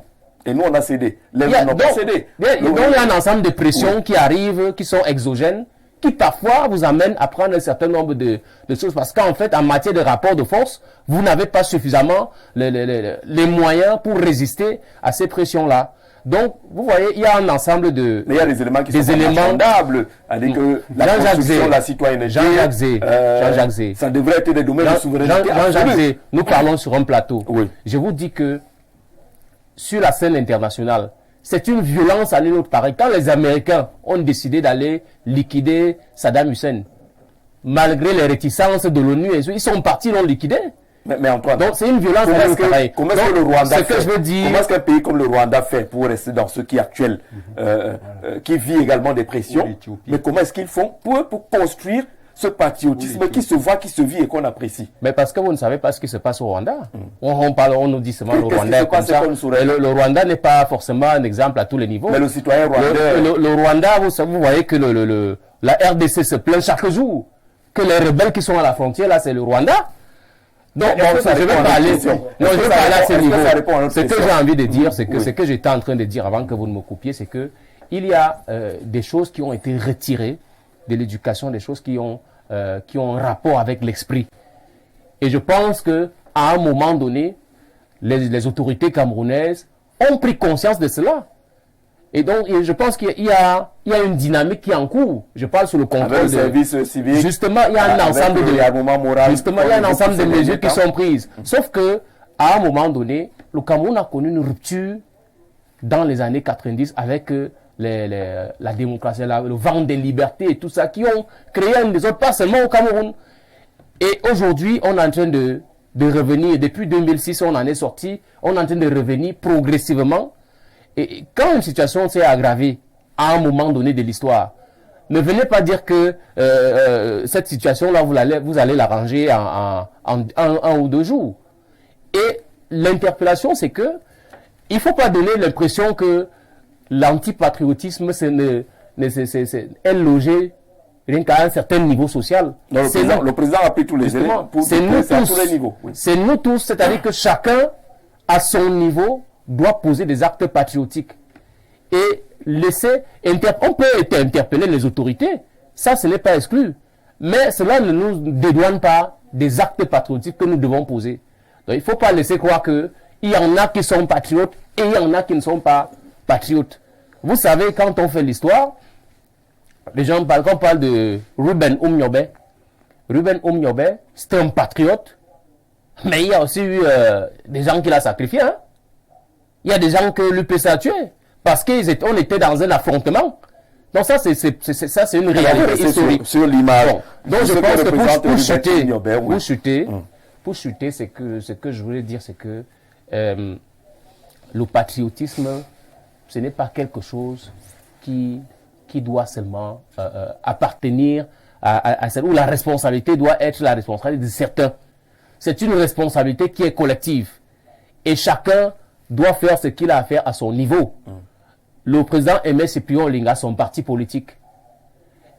Il faut que quand on voit comment ce parti politique se comporte, qu'on se rend évidemment compte que justement ces gens, ils posent des actes patriotiques et donc il a des ambitions patriotiques. D'accord. Mais si on ne voit pas ça, si c'est qu'il dit que quand il sera président et qu'il n'a jamais été candidat un jour, et que s'il a les moyens d'être candidat et qu'il n'a jamais été candidat un jour, ça c'est la vérité. À la présidentielle, ça c'est un problème. Ça c'est un problème. Oui. Ça répond aux questions du patriotisme. Maintenant, si c'est que vous n'avez même pas un siège de conseiller, et que vous voulez c'est ça le problème. Alors d'accord. Je peux prendre le savoir en conseiller. Oh là là. On a vu des pays où les présidents sont arrivés à la candidature. Monsieur Antoine. Aimé Cyprien, permettez qu'on avance dans le débat. Vous avez 300 signatures. Permettez qu'on avance dans le débat. Ce n'est pas la question. Ce n'est pas la question. La question est celle du patriotisme. Il dévie le débat. C'est ça, c'est cette question. Tous les Camerounais. Il dévie le débat. Il faut qu'on participe. Il faut qu'on participe. Jean-Jacques, quand vous venez sur un plateau de télévision, on n'est pas là. Dire que les autres ne sont pas patriotes. D'accord. Et que vous avez un parti politique. Et vous venez parler de l'élection, on parle de patriotisme. Et vous parlez de patriotisme. Vous parlez de l'élection, vous parlez de patriotisme. Un parti politique, vous parlez des acteurs motivés techniquement le sujet. Vous n'avez aucun élu, nous paie. Vous n'avez vous-même sans élu, monsieur. On a vu des présidents de vos voisins. Macron en France, il avait combien? Aimé Cyprien, n'entrez pas dans le jeu. Faut arrêter rien. Calmez-vous. Faut pas perdre ça va. Vous voyez dans les les patriotes, soyez responsables. Ils donnent des raisons de patriotisme. S'il vous plaît. S'il vous plaît. Merci bien. Ne donnons pas le mauvais exemple du patriotisme. Vous voulez parler du patriotisme et vous servez le mauvais exemple. Le bon exemple, c'est de pouvoir écouter. Et surtout que le thème appelle à la proposition. On n'a pas dit aux gens que c'est le RDPC qui tue le patriotisme. Chacun vient avec sa perception, ses propositions. Il vient nous parler d'élection. Quand on parle d'élection, le temps de l'élection va arriver. C'est à partir des patriotes qu'on pense un pays. Merci. Est-ce qu'on peut continuer maintenant? Vous allez arriver aux élections. Antoine Zanga, s'il vous plaît. Il veut être président, mais... S'il vous plaît, vous n'avez pas le choix. Il interdit d'avoir ces attitudes à mon égard. Alors, je continue. On parle du patriotisme, vous parlez de l'élection. On va nous égarer. Monsieur... Vous voulez nous égarer. Alors, je serai président, monsieur. Je serai président. Vous dites ça depuis des décennies. Oui, mais je le serai. Mais vous n'avez aucun conseil. Voilà. C'est le pouvoir qui donne le pouvoir. Ça vous fait sérieux, là? Alors, vous êtes candidat à l'élection présidentielle. Comportez-vous comme un futur président. Voilà. Vous êtes journaliste communicant d'un grand parti. Respectez ce parti. Allez, quand vous arrivez sur un plateau, au moins, ne nous dites pas que votre parti, c'est le parti du chahut, s'il vous plaît. Défendez au moins les couleurs des institutions que vous représentez pour qu'on avance dans le débat. Mais on parle de patriotisme, on fait comme dans la rue. Chicha, ça devient quand même compliqué. Moi, je donne la parole à Chicha maintenant. Ou non, Rodrigue. Il va nous enseigner quoi? Rodrigue. Je lis 2 ou 3 messages et puis on reprend avec nos échanges. C'est une causerie.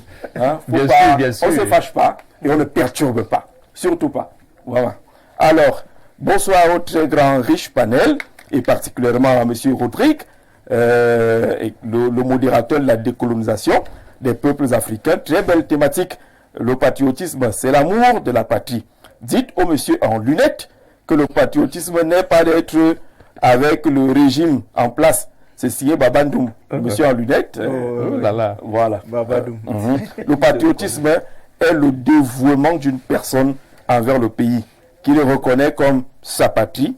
Le monsieur en lunettes est vraiment hors thème. Lui-même ignore au fond même le sens du mot patriote. Voilà, oui, que vous allez servir. C'est un spectateur très jeune. Ils vont revenir à beaucoup de violence. Alors, bonjour Gisèle, vivement que le grand ministère de l'Éducation nationale renaisse de ses cendres pour une cohérence et une rigueur dans le système éducatif. Le service militaire doit être obligatoire.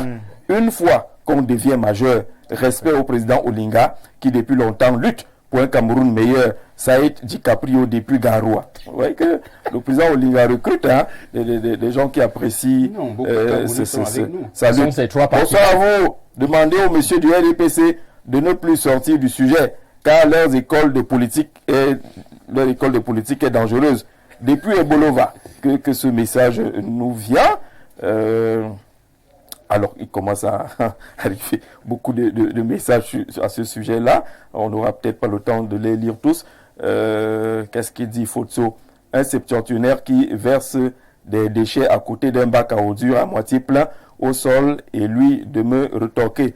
Ça commence un peu plus loin l'histoire. Bonsoir Jean-Jacques. La perte de l'amour de la patrie est essentiellement le fait de nos dirigeants. Je vous fais je vous raconte une anecdote d'une situation que j'ai vécue au moment où j'interpellais un septuagénaire qui versait des déchets à côté d'un bac à ordures à moitié plein au sol et lui de me retoquer: mon fils, ne te gêne pas. Cet acte ne représente rien aux milliards qu'on vole. Photo depuis Mimboman. Je trouve que vraiment le profit pour saluer le président des appelés. N'oublions pas l'éducation en famille, sans oublier que certains de nos frères préfèrent l'évolution des leurs que celui de l'État. Ne pas le reconnaître, c'est aussi une grosse faute. Il y a ces métiers, cette matière morale du primaire à l'université, plus le service civique dont je suis un produit. Donc laissez le gouvernement, car c'est beaucoup plus une classe d'opposition qui est prête à tout gâter tant qu'ils n'ont pas les rênes du pouvoir. Non, c'est l'opposition. Bonsoir à vous sur le plateau, grand soir. À mon avis, je pense que le patriotisme ne se décrète pas par un simple discours. Ce n'est pas des actes patriotiques que les gouvernants et gouvernés posent qu'on peut évaluer pour parler du patriotisme. Tino Valentin, depuis, voilà, le patriotisme ne se décrète pas. Mais il faut quand même une construction. Est-ce que dans un État, on a des discours, on a des acteurs, on a une institution qui motive au patriotisme? Jean-Jacques Zell, c'est pour ça que, au risque de me répéter, je voudrais dire que n'importe quel train a une locomotive. C'est la locomotive d'un train qui définit le chemin du reste des wagons. Ce n'est pas pour dire qu'il faut dédouaner le citoyen lambda. La rigueur de la locomotive doit mener le citoyen lambda à avoir même peur d'essayer de poser un acte antipatriotique. Mais qui doit porter la rigueur lorsque les messages des Camerounais disent que je ne peux plus rien faire parce qu'eux ils volent en haut là-bas? Non, c'est pour ça que je dis, mais justement, parce que si au sommet, il n'y a pas, soit il n'y a pas de modèle, ou il n'y a pas de fermeté, c'est ce type de discours qui va prospérer. Quand vous avez la ville de Yaoundé, vous partez par exemple de Aha-la-Barrière jusqu'au carrefour, jusqu'à la poste centrale ou même Emana, vous ne croisez pas de toilettes publiques.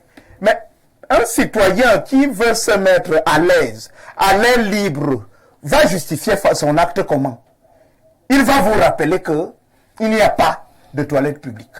Mais pourtant, une certaine gouvernance peut permettre à Yaoundé, par exemple, la construction des toilettes publiques. Je suis pour qu'on mette en prison, même pendant 3 mois, quelqu'un qui aura abandonné les toilettes publiques pour se mettre à l'aise, à l'air libre. Moi, c'est vraiment pour une fermeté absolue, pas pour une complaisance.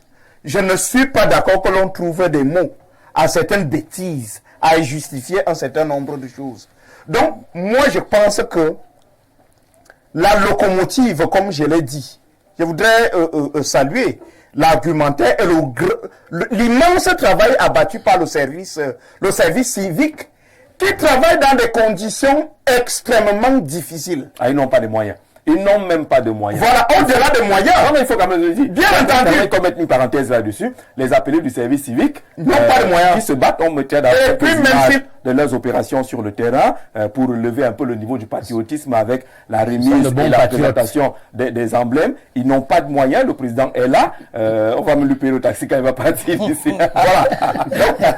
Donc Jean-Jacques, je tenais à l'expliquer.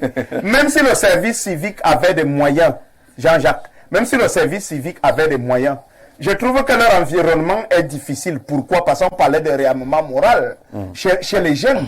Mais ces jeunes qui ont accès à n'importe quel contenu sur Facebook, sur WhatsApp, sur TikTok, cette jeunesse qui a accès à n'importe quel lieu, je voudrais parler des lieux d'ambiance et autres, près des établissements scolaires. Mon frère ne peut que venir ici envoyer un message, parler à 2 ou 3 jeunes qui dansent le mbolé et qui pensent qu'ils sont très inspirés et qui peuvent lui rappeler qu'ils n'est pas leurs parents et tout et tout. Je pense que dans le cadre de l'éducation nationale, parce qu'on déplorait tout à l'heure le fait qu'au niveau des des livres qui servent de boussole pour encadrer nos jeunes, on a retiré cet aspect-là. Je pense que c'est extrêmement difficile de parler donc de patriotisme si cela n'est pas inculqué. Mais finalement, on doit inculquer le patriotisme à qui? Parce qu'au-delà de cette jeunesse, regardons nos aînés et posons-nous la question. Eux qui ont été dans les bonnes écoles, c'est-à-dire ce sont eux qui ont eu la meilleure formation lorsque l'enseignant était respecté, lorsque l'enseignant faisait peur. Ce sont eux qui ont été encadrés par des parents véritablement rigoureux. Ce n'était pas ce qui se passe avec Facebook et autres aujourd'hui. Ce sont ces parents-là qui sont aux affaires, hein, Jean-Jacques Zé. Parce que, il n'y avait pas Facebook et qu'on sort. Bien entendu, aux affaires, si vous êtes très jeune au Cameroun, ça ne peut pas être moins de 30 ans en montant. Chez les ministres, les DG et autres. Mais qu'est-ce que nous observons? La question, c'est qu'est-ce qui n'a pas marché entre cette éducation-là et la situation globale actuelle de la nation. C'est pour ça que moi, je parle de fermeté. Il faut que nous soyons dans un environnement où la gouvernance est sacrée, où un chef n'est pas aimé, mais fait peur. C'est-à-dire qu'il a donné une instruction. Vous savez très bien que si vous amusez avec cette instruction, quand vous sortez de votre maison, vous ne rentrez pas. Mais vous demandez à ces chefs également de prêcher par l'exemple. C'est que je reprends les détournements de deniers publics et la corruption comme des miroirs de l'antipatriotisme dans notre pays. Et il faut également que des actes soient posés, qu'on déclare les biens, qui est ci ou qui est ça. Oui. C'est pour ça que je parle, je suis contre les politiques toxiques. Les politiques toxiques sont ces politiques publiques qui consacrent des arrangements entre amis à la tête des institutions. Les institutions qui sont des biens publics, qui doivent défendre l'intérêt commun. D'accord. Ces amis qui peuvent, au plan politique, faire des arrangements le soir et le lendemain, vous subissez un certain nombre de décisions. Soyons d'accord que les citoyens payent l'impôt. Mais maintenant, quant à la gestion de tout ça, je ne suis pas d'accord qu'on laisse les meubles au lésoir pour aller faire la recette à un menuisier chinois ou turc. Hein, il ramène ses meubles ici et puis c'est celui de lésoir qui paye l'impôt libératoire. Vous voyez un tout petit peu. C'est la gestion. C'est cette gestion-là qui doit être optimale, qui doit être rigoureuse. Alors, je ne vais pas prononcer un certain nombre de termes quand je parle de fermeté, mais je crois que la fermeté est le seul remède. Les gens ont déjà été sensibilisés au Cameroun, les gens ont déjà fait de bonnes études, mais je ne suis pas sûr qu'on a assez chicoté les gens. Il faut encore chicoter. Alors, il y a des petites choses qui peuvent témoigner de la déstructuration du patriotisme. Vous êtes enseignant. La levée des couleurs aujourd'hui devient un événement. Ce n'est plus dans les habitudes. Lorsqu'il y a levée de couleurs, d'ailleurs le ministère de la Jeunesse vient d'organiser une cérémonie de levée de couleurs au ministère des Finances. Il paraît que c'est mensuel, ce genre d'opération. On choisit une institution, on va lever les couleurs. Les drapeaux qui sont devant nos institutions sont défraîchis, effilochés. Ils subissent les intempéries du matin au soir, le soleil, la pluie, et personne n'en prend. Et le drapeau coûte combien, il y a quand même des éléments comme ça qui montrent que la base, le socle de construction du patriotisme est en train de vaciller au Cameroun. Oui, effectivement. J'ai été d'accord avec un téléspectateur tout à l'heure lorsqu'il a suggéré l'idée selon laquelle tout le monde devrait faire le service militaire. Parce que je me dis que c'est à partir de là où les gens comprendront effectivement la nécessité de l'amour qu'on peut avoir pour son pays. Quand Antoine Zanga. Monsieur Antoine disait tout à l'heure, il faudrait comprendre que ça n'avait d'échec qu'il est en train d'exprimer tout simplement de la part de ceux qui nous gouvernent. Lorsqu'on sait très bien qu'on ne peut pas justifier le fait que les forces extérieures vous imposent un certain nombre de choses, cela coûtant ainsi, je dis, la vie des citoyens, et vous laissez, ça n'avait d'échec. Vous n'avez jamais géré un pays. Et lorsque on parle de... Je parle escalité, vous n'avez jamais géré un pays. Lorsqu'on parle de reconstruction... J'ai fait des études là-dessus. J'ai fait des études là-dessus. Je suis chercheur là-dessus. C'est pas gérer un pays. C'est pas gérer un pays. J'ai fait des études là-dessus. Donc je sais de quoi je parle. Vous avez déjà géré. Je sais de quoi je parle. D'accord. C'est l'enseignant qui a la parole. Merci Jean-Jacques, et j'espère que de la même façon, il M. Zangadou faisait les cours allez-y, patriotisme ici, cela sera répercuté aux autres. Les cours d'écoute. Effectivement. Lorsque on veut parler, moi j'ai parlé tout à l'heure de reconstruction. Et pourquoi on reconstruit? Vous allez voir les actes posés par le gouvernement qui prouvent effectivement que c'est de la reconstruction. Ils ont créé le service civil national. Pourquoi on crée quelque chose qui n'a pas existé si on n'est pas sur le point de... S'il n'y a pas un problème. Il y a donc bel et bien un problème. Allez au ministère de la Jeunesse. Ils ont à l'intérieur des instances, effectivement, qui militent pour réarmer moralement la jeunesse en ce qui concerne le patriotisme. Oui, à ce sujet-là, on devait avoir ici, en 6e invité, le vice-coordinateur national du programme national d'éducation civique par le réarmement moral, civique et entrepreneurial du ministère de la Jeunesse, qui malheureusement, sur le chemin, a eu un petit incident ou un petit accident au niveau de l'ambassade de France. Malheureusement, il vient d'envoyer un message qui ne pourra plus nous rattraper. On espère qu'on remettrait ça. Il allait nous dire exactement ce qui est fait là-bas, qui montre qu'on est à la reconstruction. Effectivement, c'est ça. Voilà les preuves que nous sommes à la reconstruction. Mais sauf que le gouvernement s'y prend mal. On ne peut pas, quand on sait très bien que l'éducation de la base au supérieur devrait pouvoir permettre de mener une bonne reconstruction, mais on préfère quoi? Aller dans des ministères et dans des bureaux où il n'y aura pas un grand impact à créer des structures donc, juste pour contenter, comme je lui accorde le crédit, contenter l'extérieur en disant voilà ce que nous avons fait, voilà les structures qui permettent de gérer, comme par exemple, on a parlé tout à l'heure là de toutes les structures qui gèrent la corruption au Cameroun, qui ne sont que du cosmétique qu'on met sur place, mais qu'en réalité ne mène pas des actions pouvant apporter un impact vraiment visible. Et cet impact-là ne pourrait provenir de quoi? Tout simplement en rentrant dans l'éducation, sauf si l'intention est de détruire cette éducation. Tant qu'on ne peut pas remettre un réarmement moral au niveau de l'éducation de base, commençons par là, nous n'irons nulle part. Créer même des structures à la primature dans tous les ministères, ça n'aura aucun impact. Que le M. Zangala accepte ou non, ça n'aura aucun impact. On dit que là-bas, c'est les poissons. Voyez-vous, pourquoi est-ce que mon jeune frère, dans leur service des appelés, ils n'ont pas de moyens pour pouvoir se déployer sur le terrain? C'est à dessein. C'est à dessein qu'on ne leur fournisse pas les moyens nécessaires à pouvoir se mobiliser sur le terrain. Et c'est là où le bas blesse.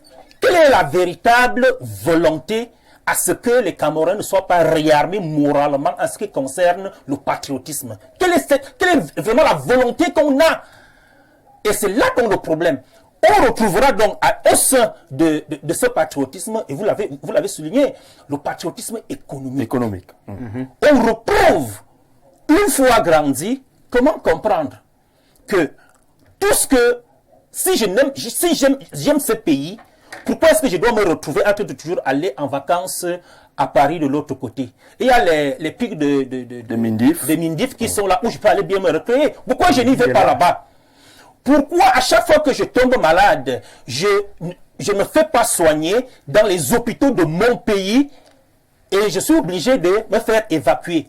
Pourquoi à chaque fois que je voudrais m'acheter un fauteuil, alors que le même fauteuil est rembourré par le bois camerounais, fabriqué au Cameroun, je préfère les commander de l'autre côté qui prendront le bateau et les utiliser chez moi? Pourquoi lorsque j'ai envie il y a autant d'actions que je peux citer qui devraient en réalité susciter l'exemple auprès de ces derniers par rapport au bas peuple, leur dit, voilà les exemples de patriotisme. Vous ne pouvez pas me dire, vous ne pouvez pas parler de patriotisme pour quelqu'un qui a une double nationalité, Jean-Jacques Zé.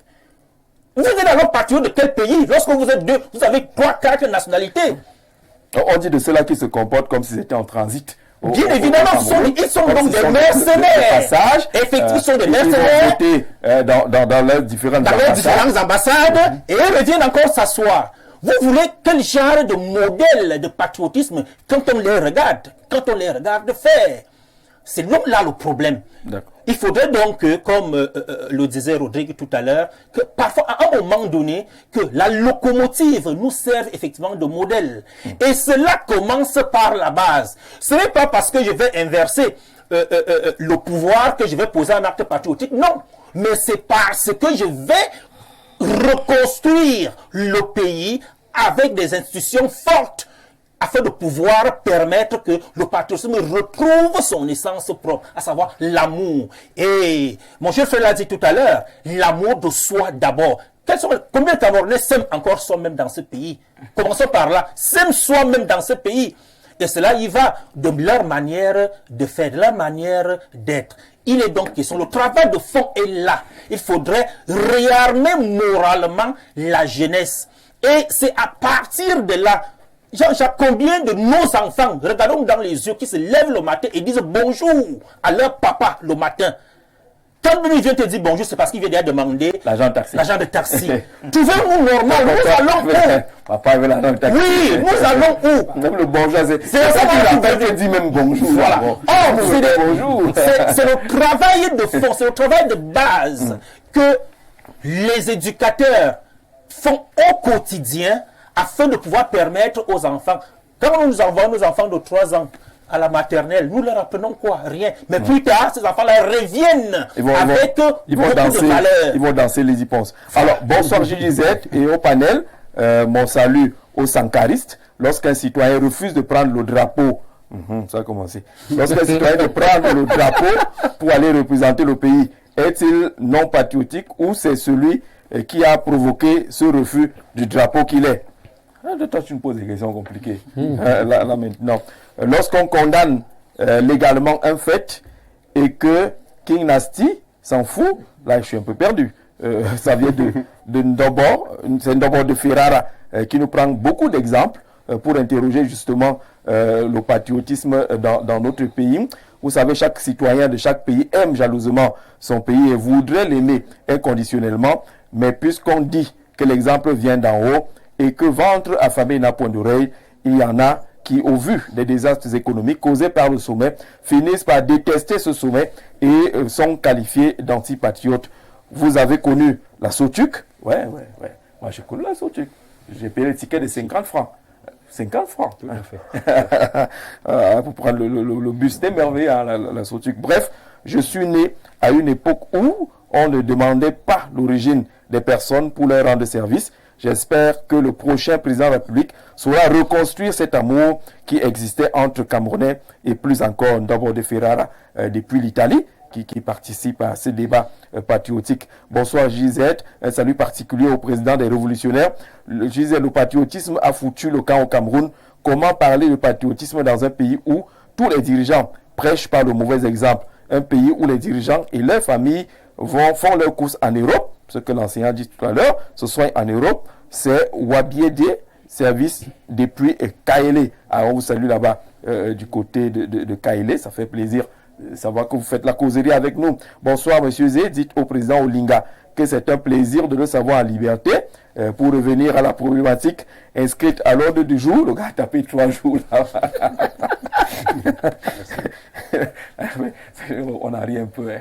Non, c'est normal. D'accord. Moral de fer. Il faut dire que le patriotisme n'est pas à renforcer au Cameroun, mais totalement à reconstruire, car il devrait être un moteur de développement national. Malheureusement, il s'est progressivement étiolé. En raison de l'histoire, le Cameroun doit véritablement repenser son patriotisme, car les défis actuels exigent une citoyenneté engagée. Parmi ces défis, Jean-Jacques, nous avons l'érosion des valeurs nationales. Le Cameroun souffre d'un déficit d'identité collective, le manque d'exemplarité de nos élites, lorsque ceux qui sont censés incarner l'exemple du patriotisme sont englués dans des scandales de corruption et autres. Comment voulez-vous que les simples Camerounais soient différents? Surtout que nous observons également une montée de l'individualisme, du matérialisme. Nous sommes dans un pays où l'ascension sociale semble réservée à une minorité. Ça n'aide pas à renforcer le patriotisme. Il y a également l'absence d'éducation civique et morale. Patrick Biyébé, celle comme du parti Jouvence. Mais merci. Mais président, lorsqu'on écoute ces Camerounais, on a l'impression que recoller va être difficile. Il faut commencer par quoi? Je voudrais, avant de commencer, dire que j'entends dire que il faut réarmer. Pour réarmer, c'est-à-dire que le préfixe re est accolé à armée, il faudrait qu'au préalable, les gens aient été armés. Et on ne peut pas parler de réarmement de la jeunesse si on ne l'a pas armée. Je pense que c'est les aînés comme les Cyprien Olinga qu'il faut réarmer. Et armer la jeunesse. C'est important de régler ce problème de concept là. Parce qu'un enfant qui est né il y a 10 ans, on doit l'armer pour que lorsqu'on va constater que ça ne marche pas, qu'il soit donc réarmé. Donc il n'est pas déjà armé. Et nos aînés là qui s'amusent avec les budgets et tout ça, qu'ils soient donc réarmés. C'est pourquoi nous disons que la sensibilisation au patriotisme est une affaire de tous et de chacun au niveau vertical comme horizontal. Maintenant, il faut commencer partout. Il faut commencer partout parce que c'est une nécessité nationale. Le patriotisme même est cette condition-là qui nous permettra d'atteindre la félicité. Parce qu'on peut avoir les plus bons projets, on peut les financer à hauteur de milliards, comme vous avez vu les autoroutes, les stades, les barrages, etc. Et moi, j'ai quand même regardé la présentation des vœux au chef de l'État. C'est-à-dire que lui-même, quand il saluait certains ministres... On a lu dans la... Voilà, c'est que ces gens même sentaient que le patron n'est pas content d'eux. Et il leur a manifesté ça de sa manière. C'est-à-dire que quand, par exemple, à peine la main. Celui qui est en charge des routes là, s'est amené, lui-même a compris que bon, s'il pouvait disparaître de là,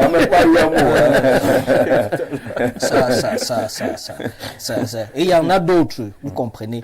Parce que quand vous voyez les gens arriver faire la comédie, et c'est pourquoi je condamne un peu en fait, tout le monde qui dit qu'avant c'était comme ça. On nous disait ça à l'école, mais on ne nous disait pas ça à l'école pour que ça reste à l'école. On disait ça à l'école à l'époque pour implémenter ça sur le terrain de l'action. Là, c'est comme ça quand on était dans le cadre de l'animation. Dans cette école-là, on avait les cours d'éducation civique, d'instruction civique et de morale. Quand nous avons initié, parce que c'est nous, je le dis ici à Mondo Vision, et j'ai fait un post hier, parce que les gens savent faire de la récupération dans ce pays. Quand nous avons initié la campagne nationale de revalorisation des symboles et des emblèmes nationaux, nous sommes partis du constat évident de ce que le drapeau national était l'objet de toutes sortes de sévices. Exacerbé avec les mouvements qu'on a connus dans les ambassades, où les gens ont uriné sur le drapeau, l'ont piétiné, autre. On constatait également que devant... Et le propos, lors de la cérémonie de lancement le 17 avril 2019 à Yaoundé 6e, on s'interrogeait ça que est-ce heureux de voir le drapeau national effiloché, délavé, même dans les administrations publiques de notre... Donc c'était la question que nous posions ce jour-là. Nous avons mené cette campagne, nous avons sensibilisé les uns les autres, et une fois je suis arrivé dans une administration où vous voyez quelqu'un, c'est une anecdote très rapide, où vous voyez des gens, quand on leur dit que nous sommes là pour quoi, ils demandent nous sommes là pour, on dit non, nous sommes là pour la sensibilisation sur les symboles emblèmes. On a vu que votre drapeau a des problèmes et voilà, nous avons introduit un courrier ici et tout et tout. Les gars se sont mis à parler en langue vernaculaire et c'était à la DAG. Alors lundi, j'ai l'avantage d'être moi-même d'un sens comme dans un autre de celle-là, je comprends.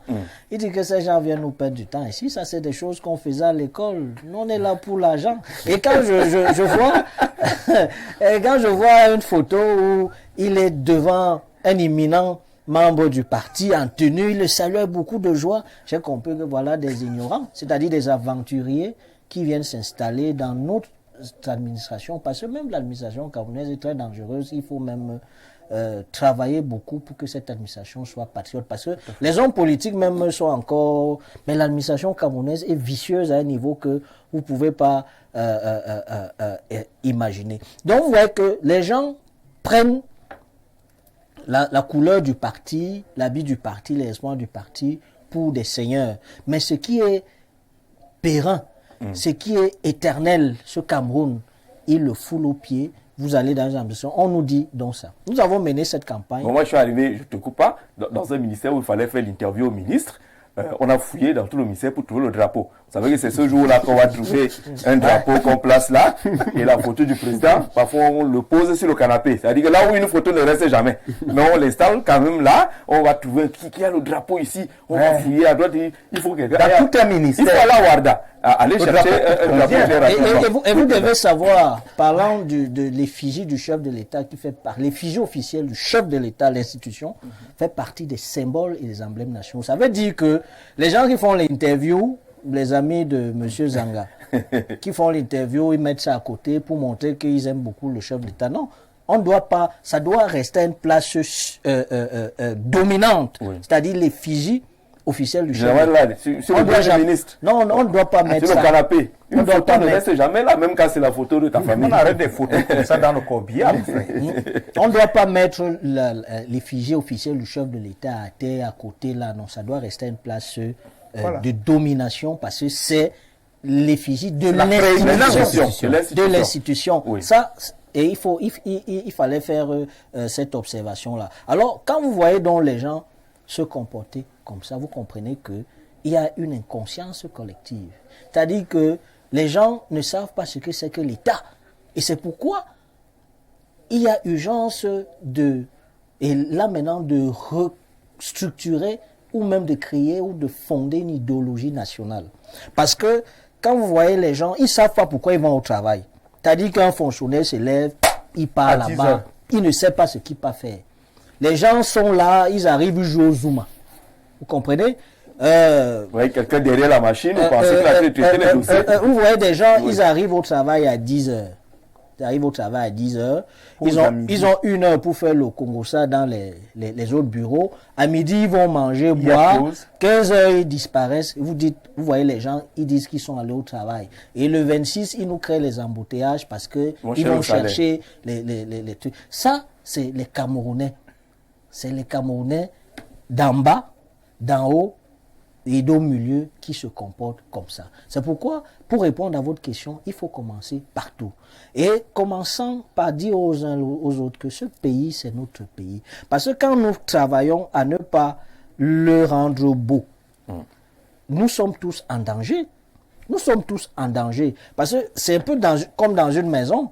Si vous ne fermez pas toutes les portes, toutes les ouvertures de la maison, la nuit, là, vous dites que bon, et tout. Le jour que les bandits viennent, ils s'occupent de tout le monde, ou ils vivent de tout le monde, et vous recommencez à zéro. Nous voyons au Cameroun que justement, et je l'ai suivi ici, les gens aiment le pays des autres. Il faut aller au Canada. Mais vous pensez que si les Canadiens n'avaient pas construit et travaillé pour que leur pays soit comme ça, vous irez où? Les gens iraient où? On a les moyens de construire notre pays. Le chef de l'État, dans la logique de la division du travail, définit la politique de la nation. Il délègue son pouvoir à certains pour travailler, mais les gens passent le temps à ne rien faire. À ne rien faire. Là. Parce que diriger un pays, ce n'est pas une seule personne. Ce n'est pas une seule personne. Ça, il faut que nous le sachions. Ce n'est pas une seule personne. C'est la même chose aujourd'hui. Vous êtes le présentateur de cette émission. Là, pour le bon fonctionnement de cette émission, il y a toute une équipe. Il y a toute une équipe. C'est la même chose avec un État au niveau macro, où chacun doit se sentir responsable, doit pouvoir faire bien son travail pour que, dans une logique de complémentarité, qu'on puisse atteindre les objectifs. Il est aussi important d'avoir de la rigueur dont le chef de l'État lui-même a parlé dans son leitmotiv inaugural. Rigueur. C'est-à-dire que... Rigueur et moralisation. C'est-à-dire qu'il faudrait commencer à montrer aux gens qui s'amusent avec l'intérêt national que ce n'est pas une bonne chose de le faire. C'est-à-dire que quand on condamne même les gens, on les met en prison, ils ne doivent pas se reposer là-bas. Ils ne doivent pas se reposer. C'est-à-dire qu'on doit voir des anciens ministres, des anciens DG, des personnes lambda même, en train de travailler, balayer la rue. Les rues là. Et tout, puisque c'est une main-d'œuvre intéressante qu'on peut exploiter. Et le Cameroun, oui, bien sûr. C'est-à-dire, vous voyez des gens là. Les gens, ils vont plutôt donner l'argent. Non, vous savez, monsieur Zé, oui.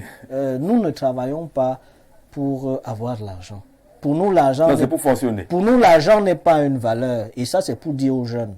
L'argent est un moyen. L'argent n'est pas une valeur. L'argent est un moyen. Et dans la logique... a une valeur, mais n'est pas une valeur. Et dans la logique même épicurienne, dans les plaisirs naturels et nécessaires, l'argent ne fait pas partie des plaisirs naturels et nécessaires. C'est-à-dire que c'est un plaisir non naturel et relativement nécessaire parce que les pygmées vivent sans argent. Il y a des gens qui sont en forêt qui vivent sans argent là. Donc l'argent est un moyen. Et aujourd'hui, à plus de 30 ans, parce qu'on commence à se faire vieux, il faudrait que demain, on se souvienne que quand Clément Kris-Guimatol, que je suis, était président national des appelés de service civique, il a initié avec ses équipes la campagne nationale de revalorisation des symboles et emblèmes nationaux, des actes de patriotisme, pour dire qu'il y a des modèles dans ce pays.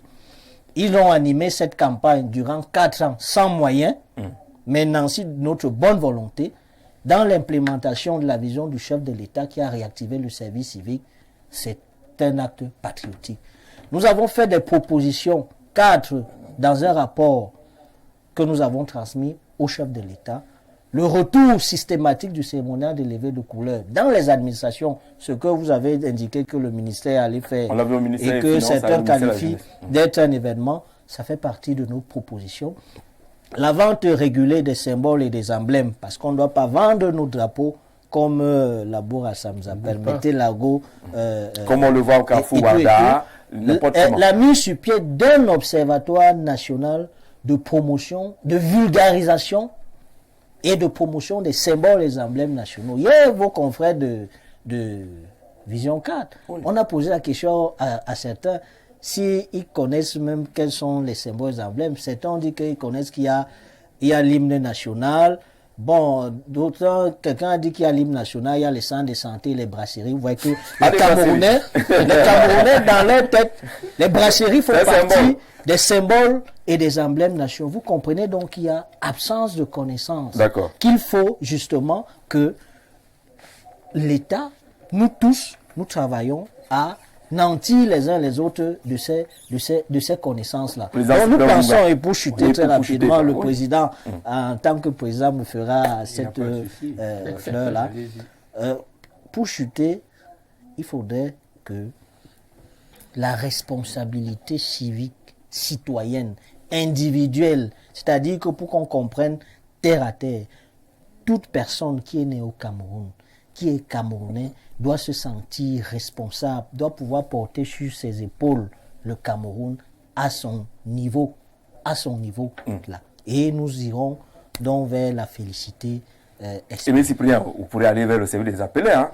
Il y a quand même un construit. Oui, mais c'est vraiment, moi je suis émerveillé depuis que j'écoute le président. Mon frère. Je me dis qu'il y a espoir dans ce pays que nous voulons construire demain, c'est-à-dire où l'État est quelque chose de précieux et que tout le monde doit respecter. Ou les valeurs telles que la probité, parce que j'ai entendu dire, je crois que c'est mon ami qui ont parlé de rigueur et de moralisation. Mais comment on peut appliquer la rigueur et la moralisation dans un système où la prédation est la chose la mieux partagée? Moi, je suis un peu gêné aussi quelquefois. Là où il y a un peu d'impunité, où il y a de l'impunité. C'est pour ça, j'étais extrêmement gêné lorsqu'on me dit que lors d'une cérémonie de présentation du vœu au chef de l'État aujourd'hui, il a affiché une mine. Est-ce qu'un chef d'État s'affiche une mine pour manifester son mécontentement ou son courroux? Moi, je suis le disciple de Rawlings. C'est-à-dire que quand on venait avec un rapport que tel ministre est plongé dans la prédation, il est convaincu des détournements, il n'attendait pas 5 ans, 10 ans pour faire des remaniements. Ni Sankara. Les remaniements, ça se passait même, c'est-à-dire il dégommait en un jour un ministre, on installait son remplaçant le lendemain, le travail continuait. Ce n'est pas un peu comme au ministère de domaine. Chaque semaine, il y a... C'est une pratique dont des patriotes et révolutionnaires, pour éviter la léthargie, pour éviter que des canards boiteux, des antipatriotes, des corrompus, n'est-ce pas, restent éternellement à des postes. Et pendant ce temps, à longueur d'année, le président affiche des mines, mais ils sont en place. Moi, au pouvoir, il n'y aura pas un temps pour faire les remaniements. Si vous êtes convaincu d'être un prédateur, d'avoir détourné de l'argent, même si ce soir-là, dans un décret, au 20h30, on doit lire simplement qu'il y a un ministre qui a sauté, vous sautez, on vous remplace à 10h le lendemain, le travail continue. Et celui qui vient vous remplacer comprend qu'il ne va pas passer 10 ans là, s'il rentre dans les mêmes travers que vous. Et je pense que c'est comme ça du Rawlings. Ça fait que, et c'est pour ça que je parlais de 18 mois, c'est-à-dire les révolutionnaires n'ont pas besoin de 43 ans pour changer leur état. Quand les gens vont donc comprendre que la récréation c'est terminé, que si je suis dans la prédation, dès que le président à 19h aura le dossier convaincant que je suis prédateur, à 20h je ne serai plus ministre. Et les gens vont faire attention. Et les gens vont changer. Voilà. Comment faire pour sortir de cette situation-là? Oui, il faudrait que nous y allions vers un consensus national. Il faudrait que nous parlons de l'actuel, parce que nous ne parlons pas comme si nous sommes déjà dans une nouvelle république. Nous sommes actuellement sur la république et que le chef de l'État appelle tous les Camerounais autour d'une table pour retrouver un consensus et définir le modèle de société qu'il voudrait laisser aux Camerounais. Il définit le modèle de citoyen qu'il voudrait laisser aux Camerounais. Jean-Jacques, si vous voulez que d'ici 10 ans, vous ayez les citoyens fumeurs de chanvre et buveurs de dontol, alors tuez l'éducation et vendez-leur le dontol, donnez-leur le dontol gratuitement. D'accord. C'est pour dire que mettons que le président mette beaucoup plus d'accent sur l'éducation afin de permettre que la jeune génération puisse grandir avec ces valeurs qu'on pourra leur... D'accord. Un consensus national, Rodrigue, propose quoi? Pour qu'on ait un niveau de patriotisme utile au Cameroun, il faut faire quoi? Pour qu'on ait un niveau de patriotisme utile au Cameroun, je ne changerai pas de position. Il faut qu'on donne des vrais coups aux gens. Il faut qu'il y ait une fermeté incommensurable. Ça doit commencer à la tête de la nation. Les ministres ne doivent pas être des stars. Il faut que les DG comprennent qu'ils gèrent la vie économique du pays. Il faut que les gens sachent que quand les multinationales nous volent, ça fait mal au cœur. Ils doivent prendre des décisions qui donnent avantage aux citoyens camerounais. Il n'est pas normal que Orange me vole. Ce n'est pas la société de mon grand-père. Vous voyez un tout petit peu, c'est mon agent qui voyage pour l'étranger. Et puis, pendant que je hurle de douleur, il y a un citoyen qui doit décider au Cameroun, il ne le fait pas. On ne comprend pas trop pourquoi Camtel ne peut pas offrir les mêmes services. C'est antipatriotique tout ça. Et ce qui fait mal au cœur, c'est que c'est donc géré par des gens qui ont fait la bonne école. C'est à ce niveau même qu'on se perd. On ne comprend plus. Parce qu'on regarde des citoyens, des jeunes qui sont en train de grandir, on se dit que leur environnement est malade parce qu'ils n'ont pas eu une bonne orientation en termes d'éducation. Mais ceux-ci, ces soldats qui ont été dans ces écoles et qui sont encore là, à l'épreuve du patriotisme, que font-ils? Donc moi je pense que je ne suis pas en train d'envoyer mon message pour le Cameroun actuel. Je suis en train de rêver d'un Cameroun nouveau et j'espère que mon rêve va s'accomplir dans ce Cameroun-là. Parce que ceux qui sont là maintenant, ils ont leur logique. On ne va pas changer ça. Antoine, Antoine, comment on fait pour relever le niveau du patriotisme au Cameroun? Oui, je voudrais emprunter, d'abord saluer le travail qui est effectué par le service civique des appelés. Des appelés du service civique. Des appelés du service civique, merci. Vous voyez la difficulté qu'on a, parce que s'ils n'avaient pas été là, on n'aurait pas eu toutes ces informations. Dites bravo à Info TV pour le casting. Oui, bravo, évidemment. Voilà, bravo, évidemment. et vous êtes un bon journaliste, vous savez qu'un débat, c'est d'abord le casting, la qualité des invités que vous appelez. Donc, s'il n'avait pas été là, on n'aurait pas eu toutes ces informations. La faiblesse aussi du Camerounais, hein, ça c'est aussi le patriotisme, c'est que les Camerounais attendent toujours que l'information vienne vers eux. Il faut aussi avoir l'habitude d'aller vers l'information. Hein. Je suis tombé, pour parler du tribunal criminel spécial, je suis tombé sur un mémoire de master des étudiants.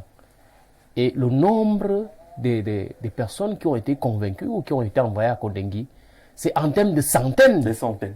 C'est en termes de centaines. Donc, c'est des choses parfois qu'on ne connaît pas. Donc, je voudrais emprunter son idée pour dire que, en guise de solution, les autres ont donné des solutions qui sont pertinentes. Il a parlé de la création, bien de la mise sur pied d'une idéologie nationale. Je suis d'accord. Je salue par ailleurs un grand maître, le professeur Joël Moyolo, que vous connaissez, Narcisse Joël Moyolo, qui est désormais professeur titulaire, qui parle de l'identité narrative. En France, on appelle ça le roman national. C'est-à-dire qu'un pays s'assoit, prend des faits, il y a des choses, on ne prend pas tout dans l'histoire. Il y a des choses qu'on prend et qu'on construit, on fait une construction, et c'est à partir de là que les gens vont se référer. Donc je pense qu'il faut mettre sur pied cette idéologie nationale. Il faut que chaque Camerounais sache que la responsabilité, ce n'est pas seulement les autres. C'est aussi nous. C'est nous tous. Nous tous à un certain niveau. Je ne suis pas d'accord que parce que tel gère mal les biens de l'État, c'est pour ça que nous aussi on va aller verser les ordures en dehors du bac à ordures. Donc je pense qu'il faut que nous tous nous soyons responsables, que ce soit l'enseignant, que ce soit moi, que ce soit Aimé, Cyprien Olinga à son niveau, chacun à son niveau, que chacun apporte sa pierre à l'édifice et pour que chacun ait une conscience tranquille. Parce que vraiment, si c'est que vous ne faites pas votre travail, je ne pense pas que votre conscience sera tranquille. Merci. On a cette pensée-là pour notre ami et frère Daïsi Kaye Nataël, le vice-coordinateur national du programme national d'éducation civique par l'orientement moral, civique et entrepreneurial, qui devait être avec nous. On espère justement qu'il n'y a pas eu beaucoup de casse sur le chemin de Info TV. Il tentait de retrouver notre plateau. Si on vous dit merci d'être venu à ce programme. On aura encore l'occasion de vous accompagner sur le terrain de la sensibilisation, le programme que vous avez mis sur pied. On vous accompagnera dans le plaidoyer pour qu'on vous donne plus de moyens, parce qu'il faut aller sensibiliser, même à Doumentam de ce côté-là. Très bonne soirée et bon week-end à tous.